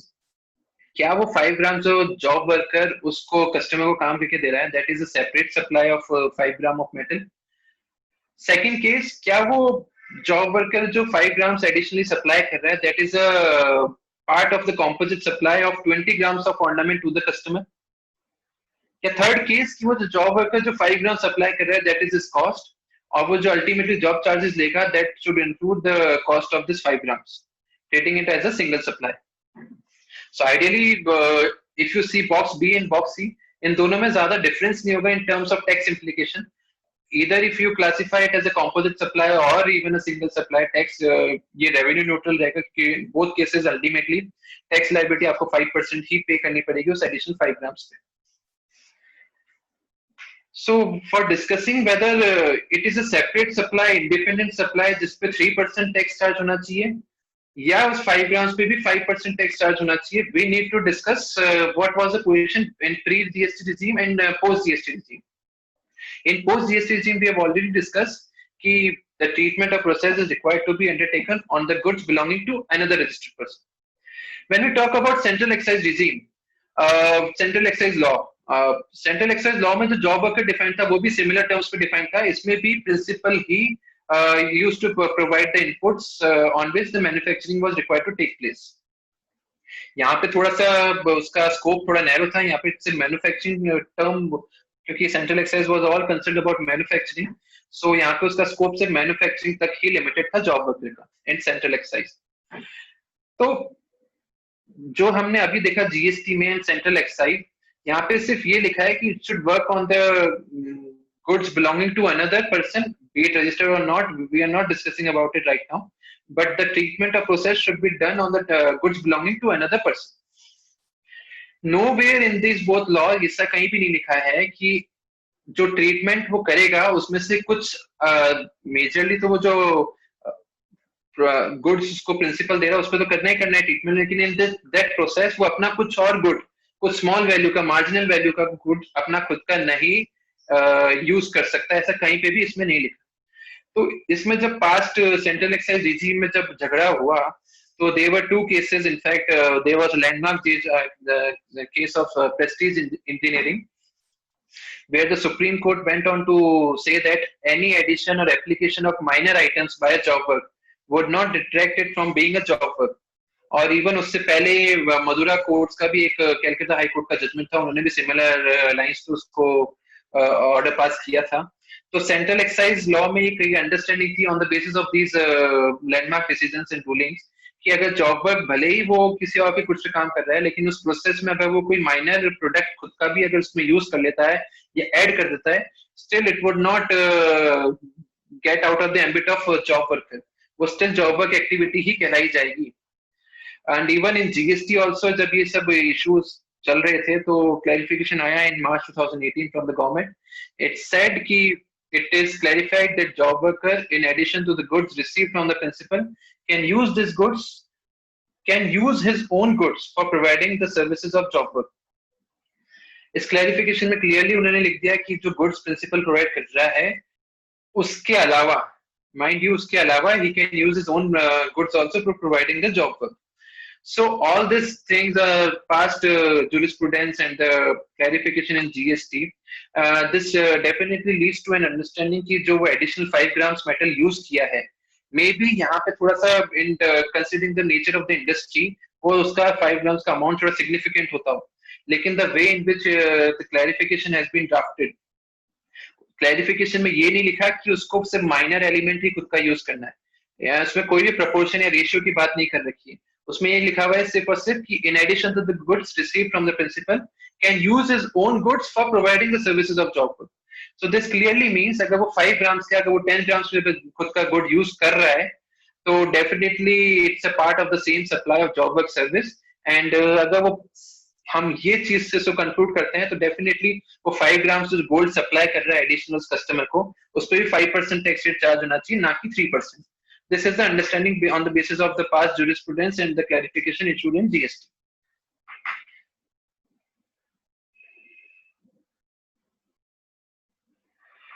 Registration requirement. I'm just taking the significant part of this. There is a compulsory registration requirement for any person who makes interstate supply of services under Section 24. However, job worker case में उनको relaxation दी गई थी कि if they are providing interstate services and their aggregate turnover does not exceed 20 lakh rupees, then they need not to take the registration, compulsory registration till the turnover does not exceed 20 lakh. उस clarification में एक proviso था जो ये कह रहा था अगर कोई ऐसा जॉब वर्कर है जिसको ईवे बिल नहीं बनाना है, ईवे बिल रूल 138 के थ्रू ईवे बिल नहीं बनाना है, तो उसको उस पे ये क्लैरिफिकेशन या ये एग्जेम्पशन ऑफ टेकिंग रजिस्ट्रेशन ये एप्लीकेबल नहीं होगा. So this point has to be kept in mind. Every job worker who is providing interstate services of job work, even if his aggregate turnover does not exceed 20 lakh rupees, is compulsorily required to take the registration.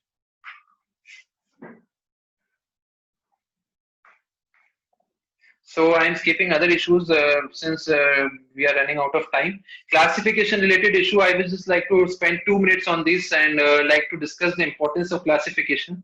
See, classification per se in chapter number 71, we all know there are only 2 rates, 3% and 0.25%. जब classification in इस industry में products की classification की बात की जाती है, तो इस chapter number 71 में classification की कोई dispute नहीं आएंगे in a sense कि उसका कोई tax implication नहीं है. Whosoever is selling or supplying precious or semi-precious stone and diamonds in without any formation of article, whether they are studded or not, graded or not, rough or finished, उसके लिए flat 0.25% rate of tax है. उसके अलावा जो भी tax rate is for all category of product is 3%. तो झगड़ा कहाँ आता है जब classification check करना पड़ता है between chapter number 71 and other chapters of the Custom Tariff Act.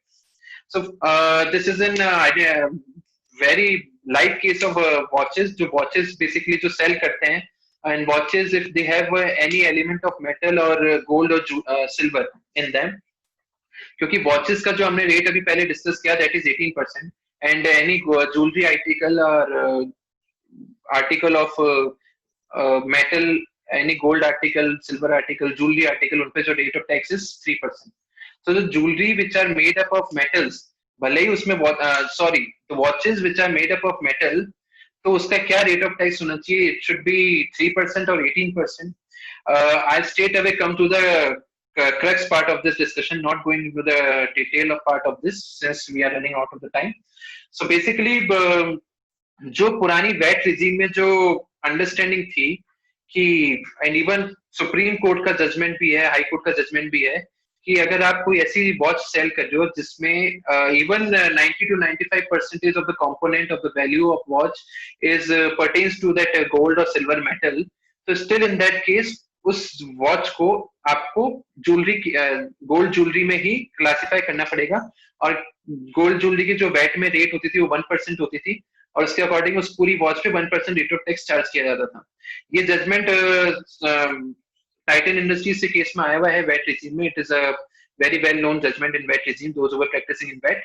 So whether this practice can be followed in GST also or not, that is the question which we need to see.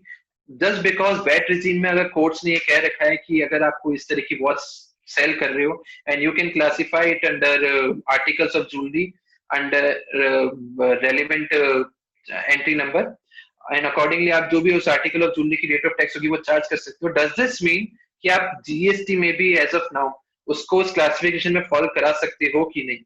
That is the question.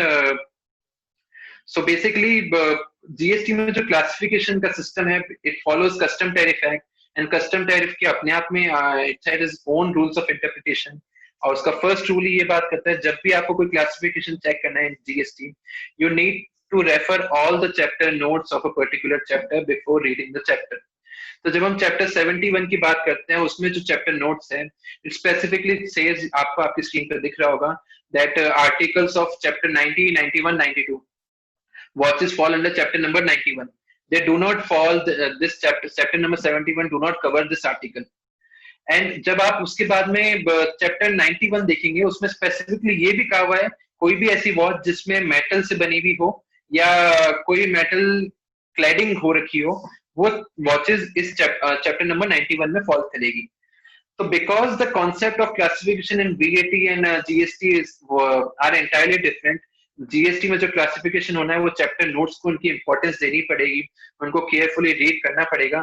You cannot say that you cannot follow the judgment of Titan Industries Supreme Court case and Bombay High Court, Gujarat High Court, sorry. that it can be classified as a jewelry article or a jewelry product which is liable to tax at the rate of 3%. अगर आप वो कर देते हैं तो it can have a severe implications 5 years down the line that you need to always keep in mind. Similarly, जो watches का हमने देखा इसी तरीके से ये नहीं कि हर तरह का प्रोडक्ट बेसिकली कोई भी अगर जो item which is made up of these metal silver और गोल्ड उनका क्लासिफिकेशन उस पर्टिकुलर आइटम वो किस टैरिफ में फॉल करता है उसमें होगा ऐसा जरूरी नहीं है. जस्ट हमने जो केस देखा भी वॉचेस का उसका exact opposite case in terms of statues जो आइडल्स जो ट्रॉफीज होते हैं जो या इवन सबके घरों में वो होती है बेसिकली सिल्वर ट्रे या फिर एनी यूटेंसिल ऑफ सिल्वर और गोल्ड उनका क्या टैक्स ट्रीटमेंट होना चाहिए उनका क्या क्लासिफिकेशन होना चाहिए क्या वो 3% में फॉल करेंगे या रेस्पेक्टिव प्रोडक्ट की जो भी क्लासिफिकेशन होगी उसके अकॉर्डिंग रेट अप्लाई होगी. सब चीजें डिपेंड करती है case to case product to product. जब हम बात कर रहे हैं सिल्वर आर्टिकल्स की तो स्पेसिफिकली चैप्टर 71 का चैप्टर नोट ही इसको कवर करता है आर्टिकल्स ऑफ गोल्ड स्मिथ. उनमें इस तरह के सारे articles which are made up of silver और gold and which are used for household purpose religious use और ऑफिस यूज व्हाटएवर पर्पस वो चैप्टर नंबर 711 HSN कोड 7114 में फॉल करेंगे. एंड हैविंग सेड दैट अगर वो 7114 में fall करेंगे तो उन पे rate of tax can be 3%. So what I wanted to say through this is you always need to look at the classification rules very carefully. Chapter notes में बहुत carefully पढ़ने होंगे always to correctly classify a product in a correct head. Otherwise, what all implications can be there down 5 years down the line, you all know, and I need not to repeat it. One thing, antique jewelry, जो basically which some people sell antique jewelry. तो antique jewellery जो cell होती है उस पे flat 3% rate of tax नहीं होता है. उस classification is under a different head और एंटीक ज्वेलरी पे 12% रेट ऑफ टैक्स चार्ज होता है.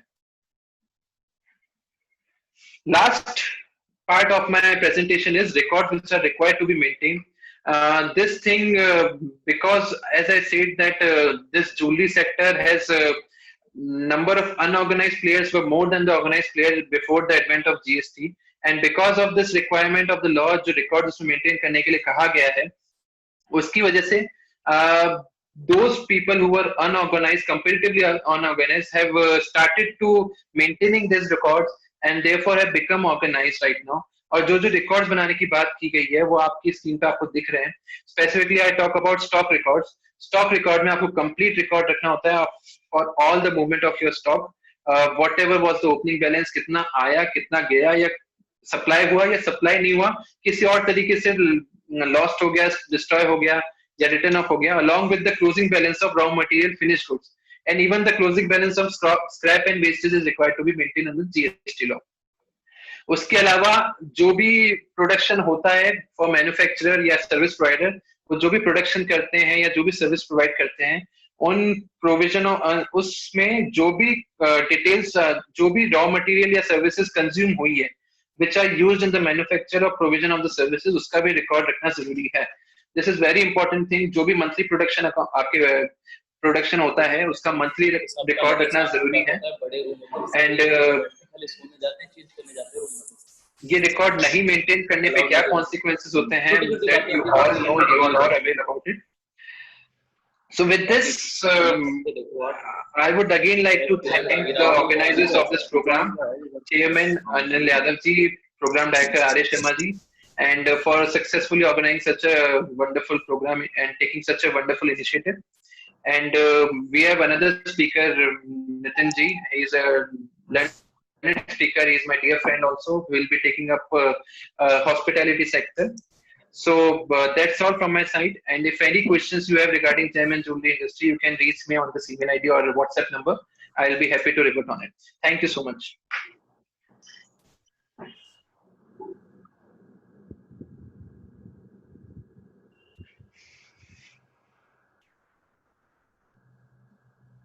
Yes, Sonam, you may continue. We may take up question answer session for last 5 minutes at the end of the Nitin Baradia's lecture. Okay. Chirag, there is a query from Sunil Gupta.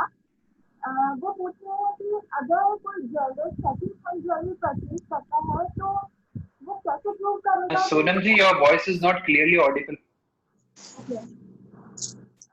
बाद यहाँ एक query है हेमंत गुप्ता से, हाँ Audible?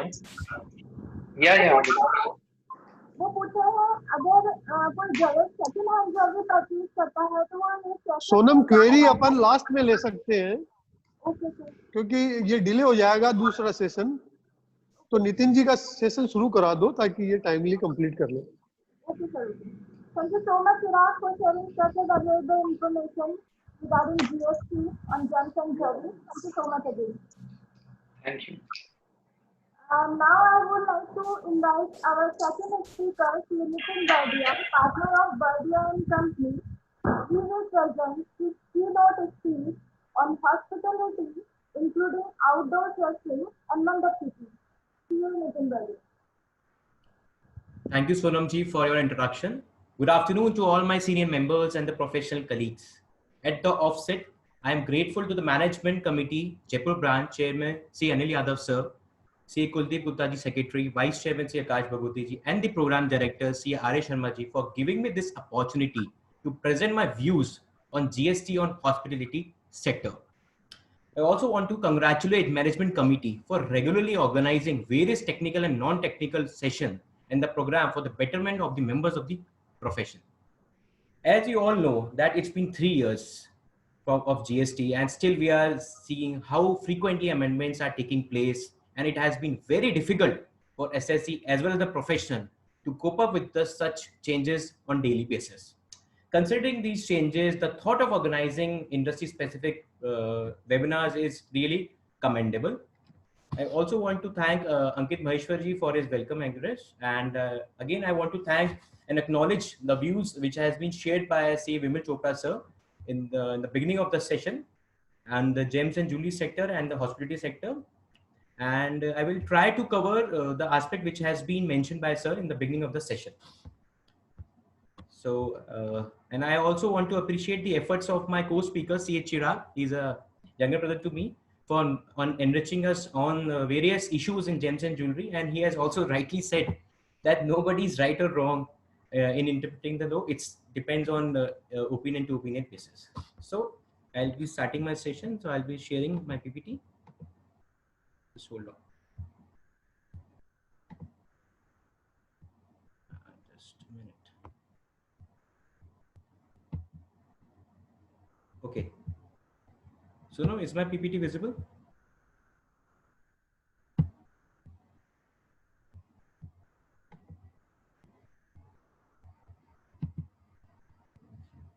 So now my PPT is visible?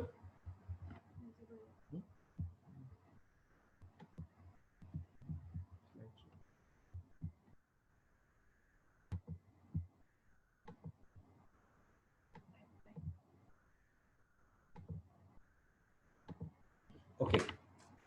So topic given to me is GST analysis on hospitality, including outdoor catering and a mandap keeper. And today in this topic, I'll be discussing over what were the issues in the pre-GST regime, and what are the issues still there are in the post-GST regime with various case studies. And before we discuss over the case studies, I will also like to highlight the provisions and the various explanation in relation to hospitality sector, which includes our hotels, restaurants, takeaways, and the outdoor catering. And if time permits, although we are very short of time already, so if time permit, then we'll take the queries also. So what is hospitality? So hospitality is to be generous, is to serve. So the word itself comes from a service only. So what are the areas in hospitality? It's accommodation and the restaurant services. Then there is an outdoor catering services. Then there is a service of health and fitness, and then there is a service of mandap keeper. Now, what was happening in pre-GST regime? Okay. So what was happening in pre-GST regime? There was VAT, there was service tax, there was luxury tax, and there was entry tax also. So when the SSC was dealing in restaurant business, has to take care of the VAT laws, has to take care of the service tax laws, the rate, there was a various rate in the VAT laws. There was a various valuation mechanism, various abatement was given in the service tax law. There was a luxury tax if the declared tariff is more than a specified limit, and there was also applicability of entry tax. So with this picture, I can depict that earlier in pre-GST regime, there was definitely a cascading effect. There was overlapping. There was multiple taxation rates. So there was a lot of complication. And we can take an example that in a restaurant, with a restaurant, that in restaurant and restaurant person was liable to pay VAT on the supply of food as well as service tax on that, and even more thing that he was also liable to pay VAT on service tax component also, which will lead to the tax on taxation, and so it was more of cascading. Then again there was issue that whether the supply by a restaurant is a supply of goods or it is a supply of services, because in this regard there was a various famous judgments of Supreme Court. Associate in India was one of the landmark judgment where it is being said that it is a supply of service only. Now, after GST, we have seen some uniformity, certainty, and simplification. Rates has been defined and it has been covered, although there are still persist some issues. Now, when we go to this sector, we need to know what are the various important terms which we need to know before understanding about the hospitality sector. So what comes under the hospitality sector is, one of them is hotel accommodation. It simply means a supply by way of accommodation in hotel, inn, guest house, clubs, campsites, and other commercial places which are meant for lodging and residential purposes only. And while lodging, you also enjoy the rights which is given by the hotelier. So this all cover under hotel accommodation. Now, second is health and services. So whenever we go in a hotel or a resort, we also found services like sauna bath, like spa, like gymnasium, yoga, etc. So these are also separate supplies which have been offered, and they are separately taxed under the GST regime, which we'll take care in our coming slides. Now, there is a concept of outdoor catering also, which we need to understand. It basically means a supply which is by way of or as a part of any service of being food, which is served, which is given not at the premises. Actually, these are given at a places which is other than the premises. It is given at the exhibition hall, and or we can say it is given on any events, conferences, marriage, etc.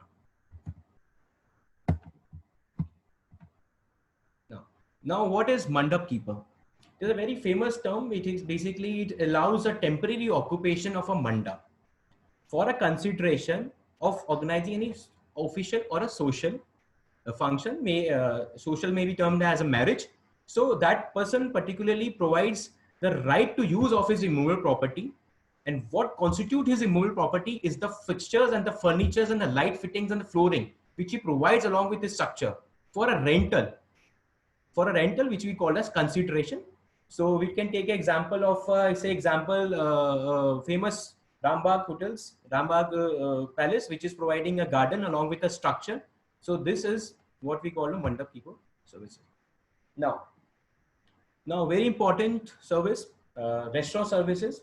And if I talk about the supply of food, then it is mentioned in restaurant services, as well as it has been defined in Schedule 2 also. So first I will discuss about the restaurant services, then we'll move to the explanation 6, entry number 6B of Schedule number 2, and we'll see what is the difference between both restaurant services as well as entry number 6B of Schedule 2.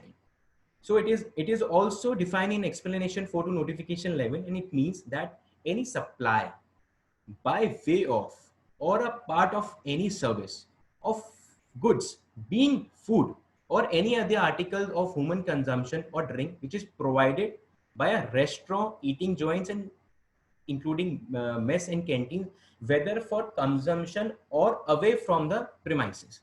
So here certain terms are very important. We have to see what is the meaning of by way, what is the meaning of as a part of any service, what it means by whether for consumption or for away from the premises. So what I can conclude that by way means basically a particular method.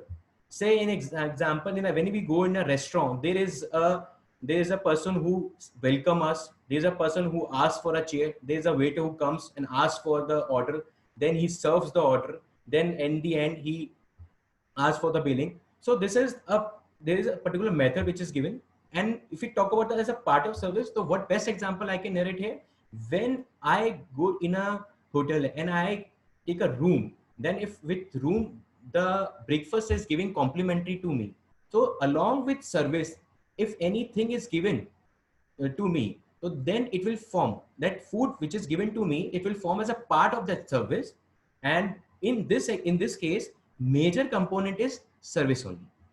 Now, if we talk about whether for consumption or away from the premises, so here for this we can interpret that the consumption here means that you can consume the food at the premises only. You can consume you can consume the food in a hotel itself. If you are staying in a hotel and asking food from a restaurant, then you can consume the food from there also, and then in that case also it will be treated as a restaurant service only. Or if it is away from the premises, it means if I have a property where the restaurant is situated and somewhere else, and there is also open beach area, then if I consume in there also, then also it will be treated as a supply of restaurant only. There are very famous judgment in this case, which in case of Northern India, which says that intention of the buyer has to be checked. It says that if a buyer is if a recipient is coming at your hotel, then his intention is not to take away food from you. His intention is to consume the food from there only. So with this, I'll move again with this entry number 6B. Now see, there is a linkage here. Before understanding entry number 6B of schedule second, we have to see from where it is coming. So it is coming from section 7, what is supply. So before entering into schedule second, it has to pass the condition. It has to pass the test of a supply. So supply includes all form of supply of goods or services. So it means if I'm providing goods as well as services, so the word which is here written is both, includes the supply. So we will be discussing about the composite supply in my next slide. So here what I want to make you understand that if before entering into entry number 6B of schedule second, it is very important to see that for what topic we are discussing should form part of a supply.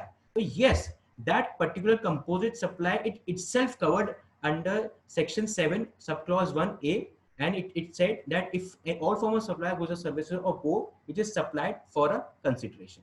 Now after passing the test of 7A, then we move to entry number 7 subclause 1A, where it is written that where certain activities or transaction constitute supply in accordance with the provision of section 1, then they will be treated as either a supply of goods or a supply of services. So अगर हमने test pass कर दिया supply का, तो ही हम determine करेंगे कि वो पर्टिकुलर सप्लाई ऑफ गुड्स है या वो सप्लाई ऑफ सर्विस है. अगर मैं करंट सिनेरियो में कहूँ, जो मेरी सप्लाई अगर ओवर द काउंटर सेल अगर मैं कर रहा हूँ, तो जो मेरी सेल हो रही है वो सप्लाई ऑफ गुड्स है या सप्लाई ऑफ सर्विस है, तो मुझे वो टेस्ट पास करने पड़ेंगे. Now, before when we discuss this entry, it is written that the following composite supply. So before again going into this entry, we will discuss about composite supply. It is really important term and very important for this industry also. So what does this mean? That section 230 of the CGST Act explain this. It means a supply. So here a supply basically means an overall supply. The intention is to that there will be more than 2 or more supplies, but overall there will be only a one supply, and which is made by a taxable person to a recipient, consisting of 2 or more taxable supplies. So for passing the test of composite supply, there has to be 2 or more taxable supplies of goods or services or both. For example, in a restaurant, I'm going for having food as well as I'm getting services of music, of cutlery, of surroundings, of the ambience, etc. and etc. So both the things I'm getting, so two or more taxable supplies are given, which are naturally bundled. Naturally bundled basically depends on the market scenario, how things are marketed. For example, you will find a case where in general parlance, you will get a free breakfast along with the accommodation services. So what is this? This is naturally bundled. And in conjunction with each other, definitely one is supplied, the other is also supplied, and in which one of which is a principal supply, in which one of its supply is a principal supply. So what is principal supply? Principal supply basically means a good supply of goods or services which constitute predominant element and to which other supply forming part of a composite ancillary. So in this case, we have to see that one thing will be a principal supply and other will be ancillary to it. Okay. So now what is principal and what is ancillary? Principal means the predominant element and the ancillary means a subordinate supply which the intention of which is mean to the betterment of that supply. अगर मैंने accommodation के साथ में breakfast दिया तो I'm providing, my intention is to provide better to the customer if I'm providing such type of facility. Okay, suppose another example we can take, if we are supplying goods and along with the goods we are supplying the transportation facility, insurance facility, etc., etc., packing facility, then all these services are basically these supplies met the criteria of section 11, that is they are in individual itself are supplies, and when they are supplied together, then they will be the ancillary supply with a main supply with a principal supply. Now, what important factor has to be take care while framing an opinion over the principal supply is this: there should be a financial terms, there should be physical terms, that is आपको देखना पड़ेगा financially कैसे हम agreement कर रहे हैं, हमको देखना पड़ेगा बायर का इंटेंट क्या है, हमको देखना पड़ेगा सप्लायर का इंटेंट क्या है, हमको देखना पड़ेगा मार्केट में किस तरीके से आप इस एक्टिविटी को बेच रहे हो. So this is the case. And whereas it is also important that in composite supply, the activity is ancillary and it should not be incidental. There might be cases that now what is incidental? Incidental is something which is very natural. मतलब अगर आप गए किसी departmental store पे और अगर आपको कुछ गुड्स लेने हैं, उसको पैक करके देता है, वो जो पैकेजिंग है वो इनहेरिट है, वो होनी है, तो that will not form a separate supply in case of composite supply. And where the activity is such a type that it is of integral nature. For example, I am supplying food and services. So in this case, when I'm supplying food, then manufacturing activity is a very integral part of it.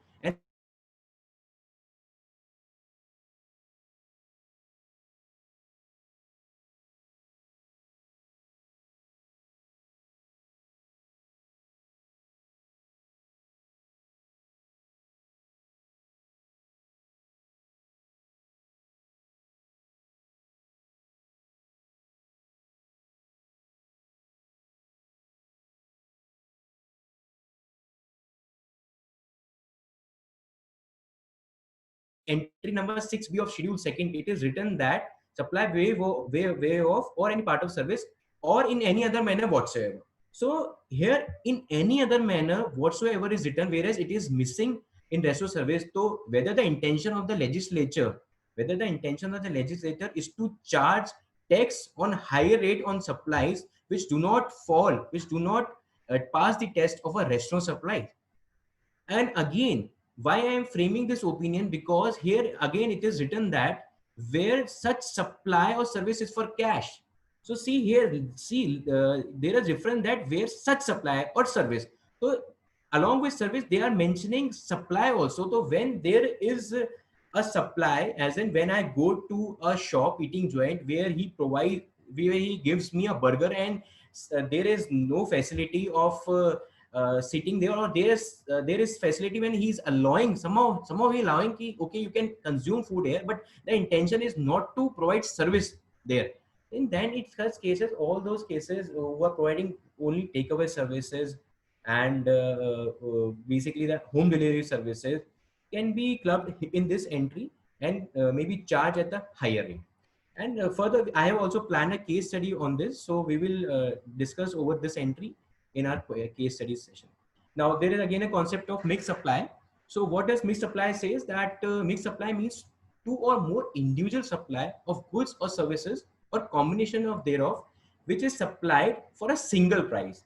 So it is supplied for a single price and the supply does not be a composite supply.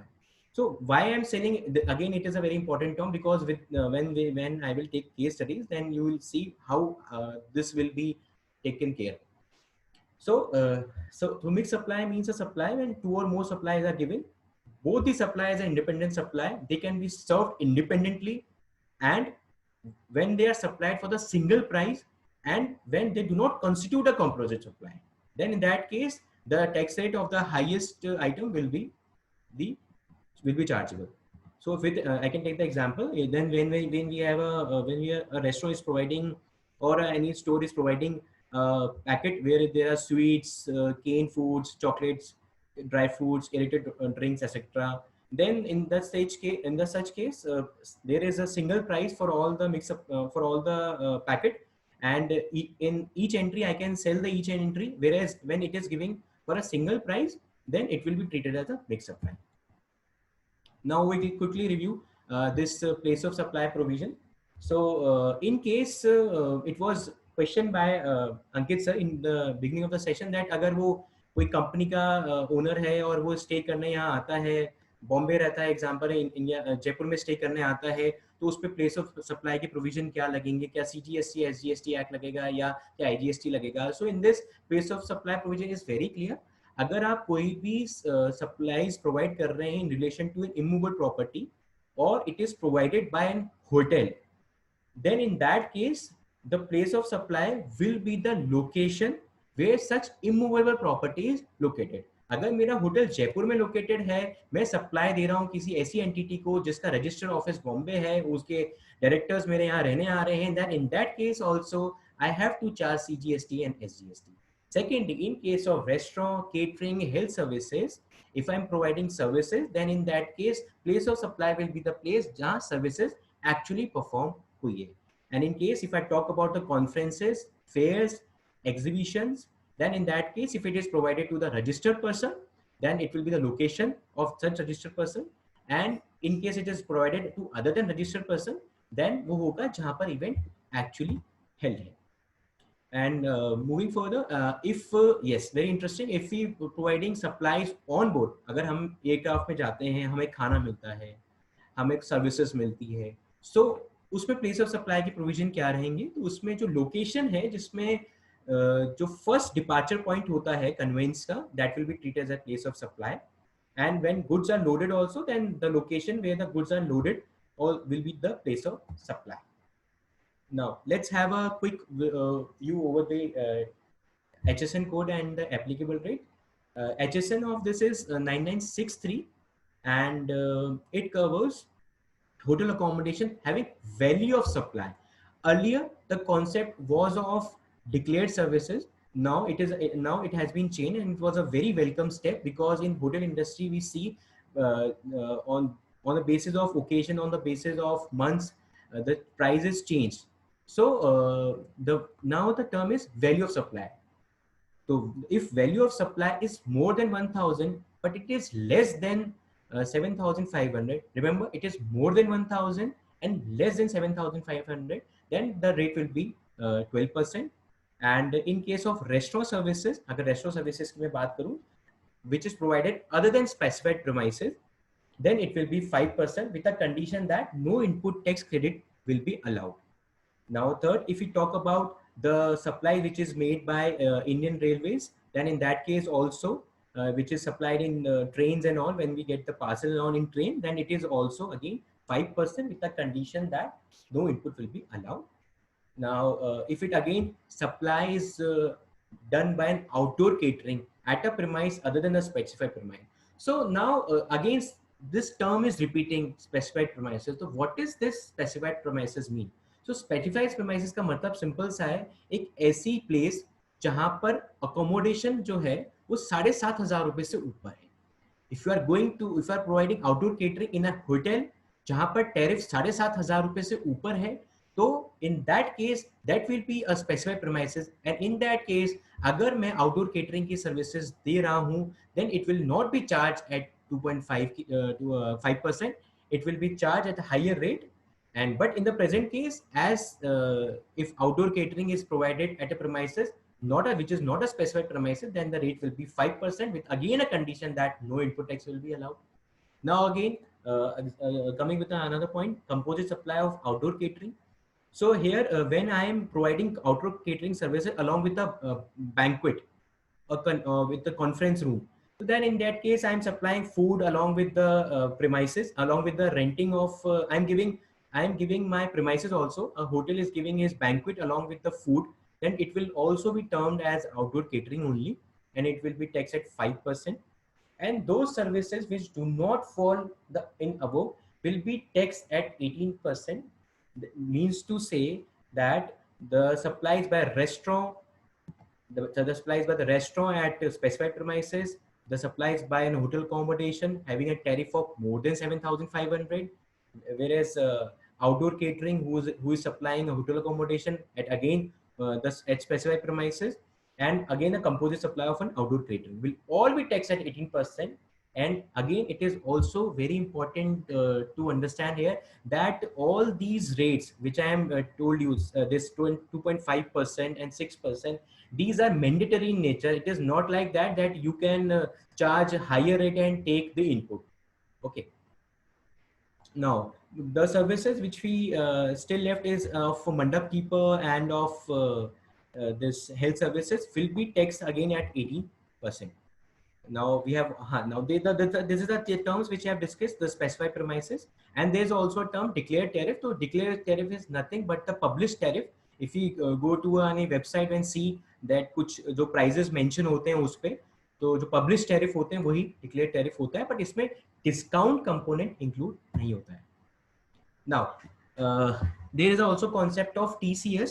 So अगर हम कोई भी hotel है और restaurant है, अगर वो deal कर रहा है ई कॉमर्स ऑपरेटर के थ्रू, तो जो बेसिकली ई कॉमर्स ऑपरेटर के थ्रू बिजनेस कर रहा हो, जो रिसीट ई कॉमर्स ऑपरेटर से हमारे पास में आती है, तो उस पर टीसीएस मैंडेटरी काटना पड़ता है ई कॉमर्स ऑपरेटर को, और वो हमारे electronic credit ledger cash ledger में रिफ्लेक्ट हो जाता है, वो क्लेम करना. फिर मैं क्विकली रिव्यू करूंगा. कंपोजिशन स्कीम होती, जब स्टार्टिंग में कंपोजिशन स्कीम आई थी, तो it was not for service in general, but it was given only for restaurant. Then वो कोई थी 5% है उसके अंदर, और आज भी हमारे लिए एप्लीकेबल है. वो था इंटेंशन कि भाई आपको कोई क्रेडिट नहीं मिलेगी, और जो एसएससी जिनका टर्नओवर 1.5 करोड़ से कम है वो ये को ऑप्ट कर सकते हैं. Now the case studies. Now there are various case studies which I have prepared, and we'll go one by one, and if moderator can open the chat box, then we can have an interaction round also if it is permissible. Then I can question that yes or no in cases. Okay, if it is permitted. Okay. Now let's go. So there is a case. There is a ABC Hotels Private Limited from Jaipur, which owns a hotel, marriage garden, and a convention center in Jaipur, and faces issues and taxability of the following events. So hotel is having a different category of rooms. The tariff of executive room is 7,000 per night, over which definitely 12% GST is payable. He also and along with this, he gives complimentary breakfast. But at times the customer also takes lunch, dinner at the hotel restaurant, over which 5% GST is payable. And at the time of checkout, single bill is issued to the customer. Single bill is issued to the customer. Okay, it's single bill issues to the customer.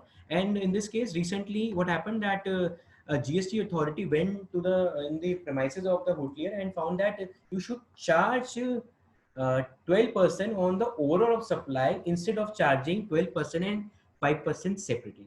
So whether the action of that authority is correct. So we'll go one by one. Now see, first of all, that hotelier is providing a room at ₹7,000 with a complimentary breakfast. So we have already read the same concept in my previous slide. It is nothing but a composite supply where the principal supply is of accommodation and the ancillary supply is of breakfast. So in this case, 12% only will be payable, applicable. And in the second case, when I have a restaurant and it is that such restaurant service is not giving along with the accommodation service, इसका मतलब है उसके पास separate restaurant है, उसने कहा है जो customer जो मेरे होटल में रुके हुए हैं वो आ सकते हैं और मेरे होटल मेरे रेस्टोरेंट में आके जो भी खाना है वो ले सकते हैं. सो इन दैट केस वो सेपरेट सर्विस मानी जाएगी. सो इन दिस केस 5% लगेगा और इस पे कोई आईटीसी नहीं मिलेगा. ठीक है. So in this case what I can conclude that both the services are separate services, and it is not a composite supply, and either it is also not a mixed supply, because it is because restaurant is a separate independent supply and accommodation is also independent supply, and they both are not given on a single price. दोनों की price different है. Accommodation को 7,000 रुपए पे दिया गया है और जो रेस्टोरेंट है उसमें आप जाएं खाएं और जो भी लाए वो पे करें. तो वो दोनों सेपरेट सप्लाईज हैं. तो जो एक्शन जो बता रही है अथॉरिटी की आप सिंगल प्राइस चार्ज करो तो वो बिल्कुल गलत है. आप सिंगल बिल अगर इशू करते हैं अपनी अकाउंटेबिलिटी की अपनी अकाउंटिंग को ईज करने के लिए तो वो आप कर सकते हैं. There is no bar on it. Now on moving on the second query. एक कॉर्पोरेट ऑफिस है जिसके डायरेक्टर्स हैं, एम्प्लॉइज हैं और ऑडिटर्स हैं. वो रेगुलरली होटल विजिट करते हैं, रुकते हैं अपने ऑफिशियल वर्क के हिसाब से, और जो भी वो कंज्यूम करते हैं होटल में, रूम स्टे करते हैं या जो रेस्टोरेंट में फूड कंज्यूम करते हैं, तो क्या उस पर टैक्सेबिलिटी आएगी क्या, जीएसटी, क्या उसको सप्लाई माना जाएगा क्या?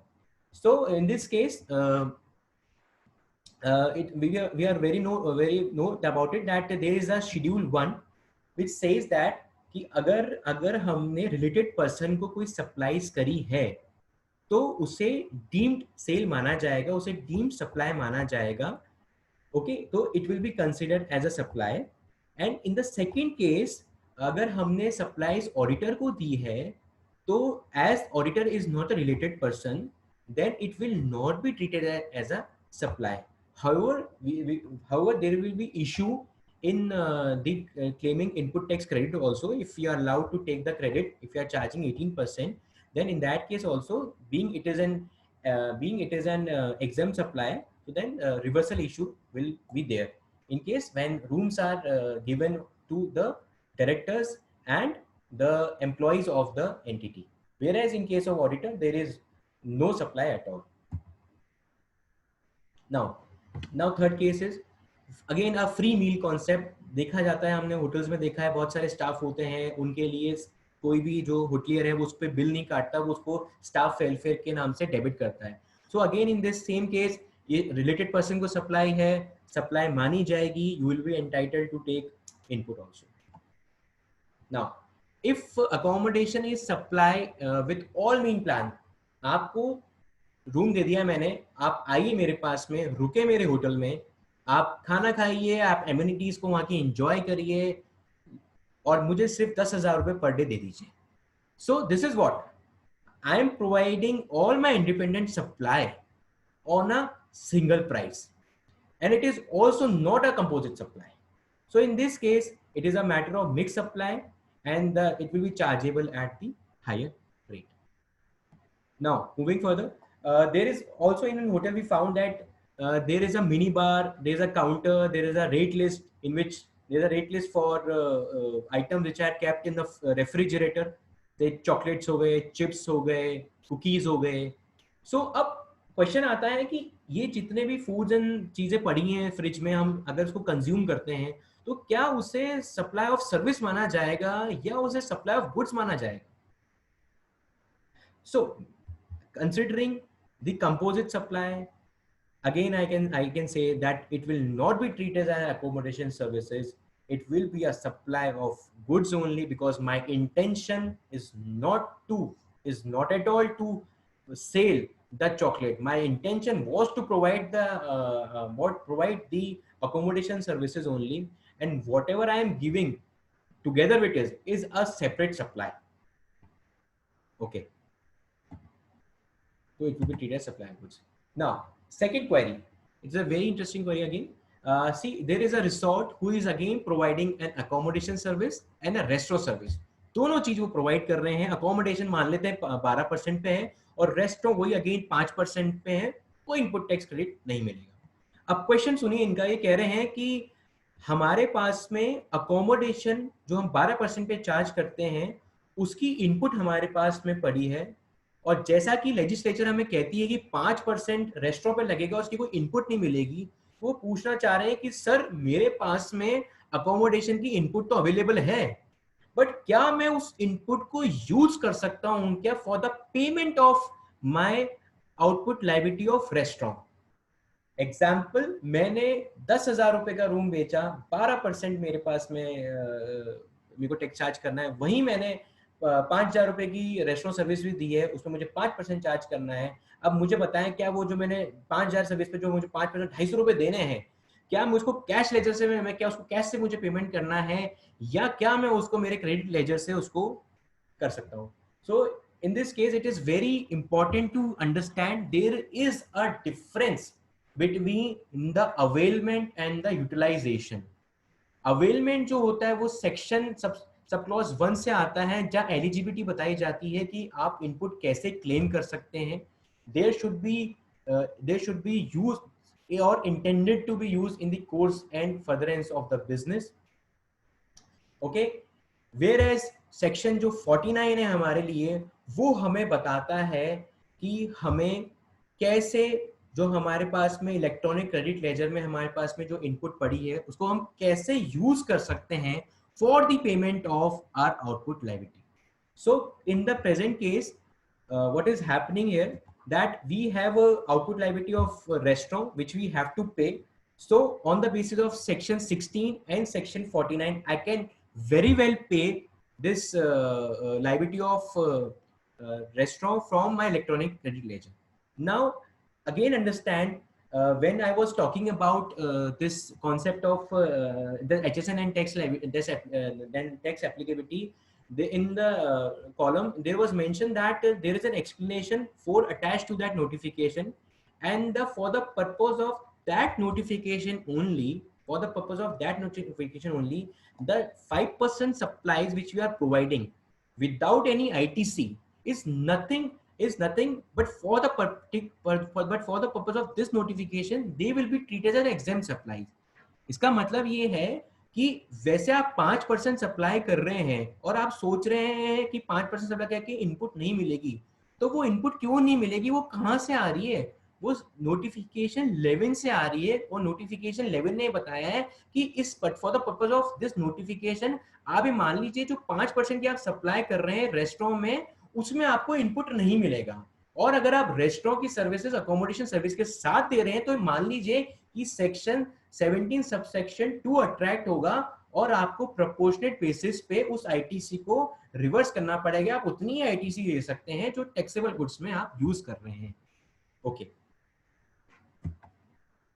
Now moving further, this is a query which is of Welcome Resort Private Limited is running a resort in Udaipur, and to maintain the property company gets repair and maintenance work done on continuous basis of building, electric installation, sanitary fitting and furniture and fixture. So हो क्या रहा है, एक property है बढ़िया maintain property, और उसको अच्छा मेंटेन करने के लिए हर एक रिसोर्ट को क्या करना पड़ता है कि उसको repairs and maintenance continuous basis पे करानी पड़ती है.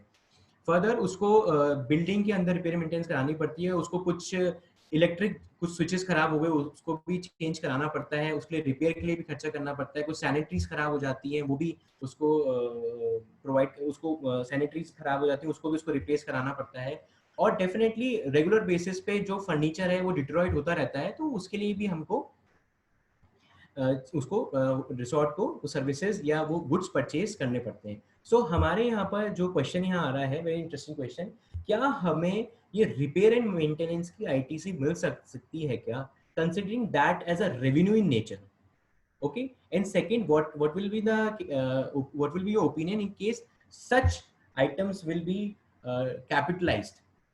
ओके, अगर हम उसको जो भी रिपेयर्स हम प्रोवाइड कर रहे हैं और उसको अगर हम कैपिटलाइज करते हैं तो क्या ट्रीटमेंट होगा. सो अगर मैं इसको नटशेल में कहूँ तो अगर मैंने सपोज करो बिल्डिंग में कुछ रिपेयर करा रहा हूँ, उसमें लेबर के साथ में मेरे पास में सीमेंट भी यूज हो रहा है, बजरी भी यूज हो रही है। ओके अगर मैं कुछ स्विचेस ठीक करा रहा हूँ मेरे, तो वहाँ पर लेबर भी लग रही है, प्लस वायर्स भी आ रहे हैं, स्विचेस भी आ रहे हैं।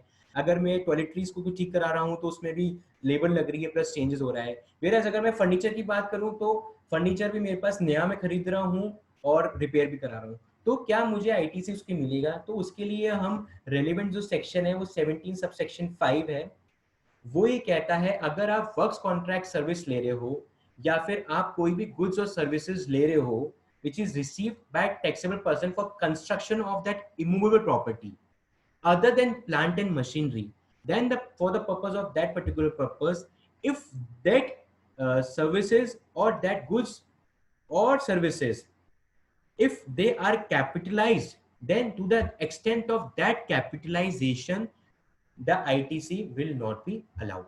That is to say अगर मैं रेवेन्यू सर्विसेज प्रोवाइड, अगर मैं रेवेन्यू नेचर की मेरी रिपेयर्स है तो मुझे आईटीसी मिलेगा।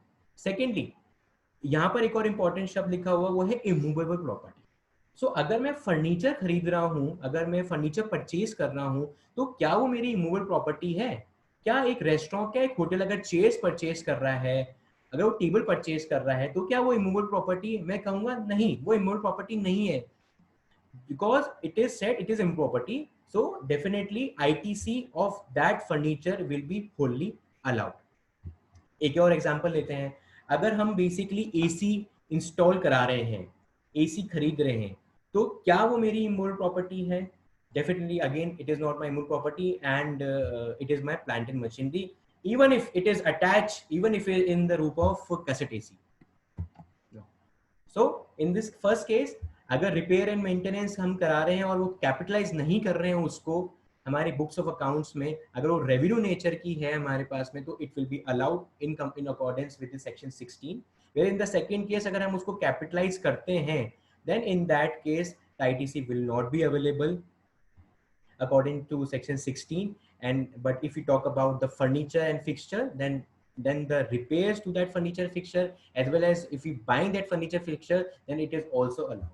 So we have a very good advanced ruling on it of a very reputed hotel, Rambagh Palace Hotels Private Limited, and in the said case the authority has only said about the same thing which we have with the facts which I have described earlier only, that it will be, if it is of a revenue nature then it will be allowed, and if it is a capital then it will not be allowed. Now moving for the fourth query, there is a hotel who is engaged in the business, again it is within the hotel business, and they have a policy that they charge for the damages to the property. Suppose अगर कोई customer वहां पर आता है और वो cattle है कब वो तोड़ देता है, कारपेट खराब करता है, तो क्या वो जो उसने कारपेट खराब करा है और जो उसने कटलरी खराब करी है उसके लिए अगर होटल उससे कोई पैसा चार्ज करता है, तो वो कोई डैमेजेस के लिए अगर चार्ज करता है, तो क्या वो सप्लाई होगी? In this case, we also have a advanced ruling in case of Maharashtra State Power Corporation Limited, WR Maharashtra. Although facts of this advanced ruling is somewhat different, it was related to a contract and there was a delay in doing the contract, and in contract it was written that अगर delay होगा तो आपको liquidated damages pay करने होंगे. So what has been done by advanced authority in this case, they have said that the liquidated charges which has been charged by the supplier is nothing but falls under the entry 5E of schedule 2nd, which says agreeing to the obligation to refrain from an act or to tolerate an act or situation. That is to say, in the present case, if a hotelier has tolerated the act of damages by a customer by paying certain amount, then it will be treated as a supply as per schedule 2nd. So see, but what are the liquidated charges? Liquidated damages basically are the compensation. What is this? It is a compensation of a breach of a contract. So can we say that when I am receiving a compensation, it will be treated as a supply? अगर उसने customer ने अगर plate तोड़ दी, उस customer ने kettle तोड़ दी, तो क्या मेरा इंटेंशन था कि वो प्लेट तोड़ेगा और मैं उससे पैसा रिसीव करूंगा, तो क्या मैं उसे सप्लाई बोल सकता हूं? बिकॉज अगर मैं उसको सप्लाई बोलता हूं तो मुझे सेक्शन 7(1) को का टेस्ट पास करना पड़ेगा। अगर मैं सेक्शन 7(1) का टेस्ट पास करूंगा तभी तो मैं 7(1) में आऊंगा। और 7(1)(a) में आऊंगा तभी तो मैं शेड्यूल सेकंड में आऊंगा। तो see it has a chain, पहले 7(1) में आना है, फिर 7(1)(a) में आना है, उसके बाद में शेड्यूल सेकंड में जाना है। So in this case if I am if I treat it as a supply, then only GST will be applicable. But according to my humble opinion, it is not at all a supply, because my intention, the intention of both the intention of the recipient as well the hotel is not to take any money from him of after breakage of this cattle. Okay, now we have again a very interesting query. There is a Khana Khazana Private Limited who is engaged in providing outdoor catering services. Okay, and we have already understood what is outdoor catering services, and where the food is supplied at a place other than the premises. मतलब that is कहीं बाहर जाके किसी marriage hall में, किसी hotel में, किसी exhibition centre पे, वहां पर आप फूड के साथ में अपने मैन पावर के साथ में वो सर्विसेज प्रोवाइड कर रहे हैं. So they have just take an example. एक मैरिज होनी है और एक केटरर है, उसने एक कॉन्ट्रैक्ट लिया कि भाई मैं आपको केटरिंग सर्विसेज प्रोवाइड करूंगा, and in September 2019 company has taken order, okay, for wedding which has to be scheduled in December 2019 for say ₹20 lakh. Now at the time of taking order rate क्या थी? Rate was 18%, and later on it has been changed to 5%. So there was an amendment on 1st October 2019. Before that amendment, catering services was taxable at the rate of 18%, and after 1st October 2019, catering services are taxable at 5% with no ITC. Okay, so here what happened? I have taken an advance before October 2019, okay, and whereas the services which I have supplied is in the month of December. Okay, so on the date of booking, the company has taken advance of ₹10 lakh and agreed to take balance after completion of the wedding. Okay, so now जो caterer है उसने advance लिया, और advance लेने के बाद में उस पे GST भी पे कर दिया है, which is 1,52,040 rupees. And after a wedding order and before the change in rate also, this particular caterer has also ordered a crockery of 10 lakh rupees at 18%. So okay, so the facts are very clear that मैंने contract लिया है, जो tour catering वाला है, मैंने contract लिया, मुझे basic शादी में catering services provide करनी है, और मैंने जो ऑर्डर लिया है वो बिफोर अमेंडमेंट लिया था, बट मैं सर्विसेज आफ्टर अमेंडमेंट प्रोवाइड कर रहा हूँ. मैंने बिफोर अमेंडमेंट एडवांस लिया, उसमें मैंने जीएसटी भी पे कर दिया है, वेयर एज मैंने आफ्टर अमेंडमेंट जो है वो मैं सर्विस कंप्लीट कर रहा हूँ, और डेफिनेटली मैं आगे उसकी बिल भी रेज कर रहा हूँ और आगे मैं उसका पेमेंट भी रिसीव कर रहा हूँ. और मीनवाइल इस सर्विसेज को प्रोवाइड करने के लिए मैंने बहुत अच्छी क्वांटिटी में एक केटरिंग मैंने कटलरी भी ले ली है, ऑन विच मैंने उस पर 18% के हिसाब से टैक्स भी पे कर दिया. तो I hope query is clear. Now let's discuss about the issues. So what will be the tax rate to be charged by Khana Khazana if they raise bill for the balance amount after completion of the wedding, and can they make payment of output liability from the balance of the electronic credit accumulated in the electronic credit ledger? तो देखिए ये पूछ रहा है आपसे. अब मैंने advance लिया था सर, और मैंने उस पर 18% जीएसटी पे कर दिया था सर, कोई दिक्कत नहीं. अब मेरे को बैलेंस का बिल रेज करना है, तो मुझे आप बताइए कि मेरे को क्या टैक्स रेट लगानी है, और क्या मैं जो उस पर टैक्स रेट लगाऊंगा उसका मैं क्या इनपुट ले सकता हूं क्या, जो मेरे पास इलेक्ट्रॉनिक क्रेडिट लेजर में इनपुट पड़ा है, क्या मैं अब 10 लाख का एडिशनल बिल रेज करूंगा, क्या मैं उस पर जो टैक्स रेट चार्ज करूंगा उससे मैं इनपुट ले सकता हूं क्या. So for this it is very important to see the time of supply provision, and as per section 14 which says whenever there is a change in the rate of taxation, so in that case if any payment is received after the change in rate, then the date of receipt of such payment will be the time of supply. Whereas if you issue any invoice after the change in rate, then again that date of issue of that invoice will be again the time of supply. So in the present case मैंने क्या किया है, मैंने जो balance 10 lakh रुपए का invoice है वो मैं रेज कर रहा हूं after completion of the event, and I am issuing that invoice after change in rate. Then in this case जो मेरा इनवॉइस जो मैंने इशू करा वही मेरी टाइम ऑफ सप्लाई हो गई, तो मुझे 10 लाख रुपए पे 5% पे करना पड़ेगा। ओके, नाउ अब हम बात करते हैं 10 लाख पे 5% मतलब आपका हो गया 50,000 रुपए आपको पे करने हैं। अब क्वेश्चन ये आता है ये 50,000 रुपए पे करने हैं, बट एक कंडीशन अटैच सर आपने बताई थी एचएसएन में कि अगर मैं आउटडोर केटरिंग को 5% पे सप्लाई कर रहा हूं तो मुझे इनपुट नहीं मिलेगा। So in this case I come again कि मेरे को मैं अगेन एक बात पे फोकस करूंगा कि वो कंडीशन जो दी गई है वो अवेलमेंट की कंडीशन दी गई है, और यहां पर मैंने जो मेरे फैक्ट्स के केस के हैं कि जिस दिन ये रेट चेंज हुई थी उससे पहले मैंने इनपुट ऑलरेडी अवेल कर लिया था एज पर सेक्शन 16, और वो मेरे इलेक्ट्रॉनिक क्रेडिट लेजर में पड़ा हुआ है। सो when I am charging 5%, I am eligible to pay that 5% from my balance which is available in my electronic credit ledger as per section 49, which we have already discussed in the previous query.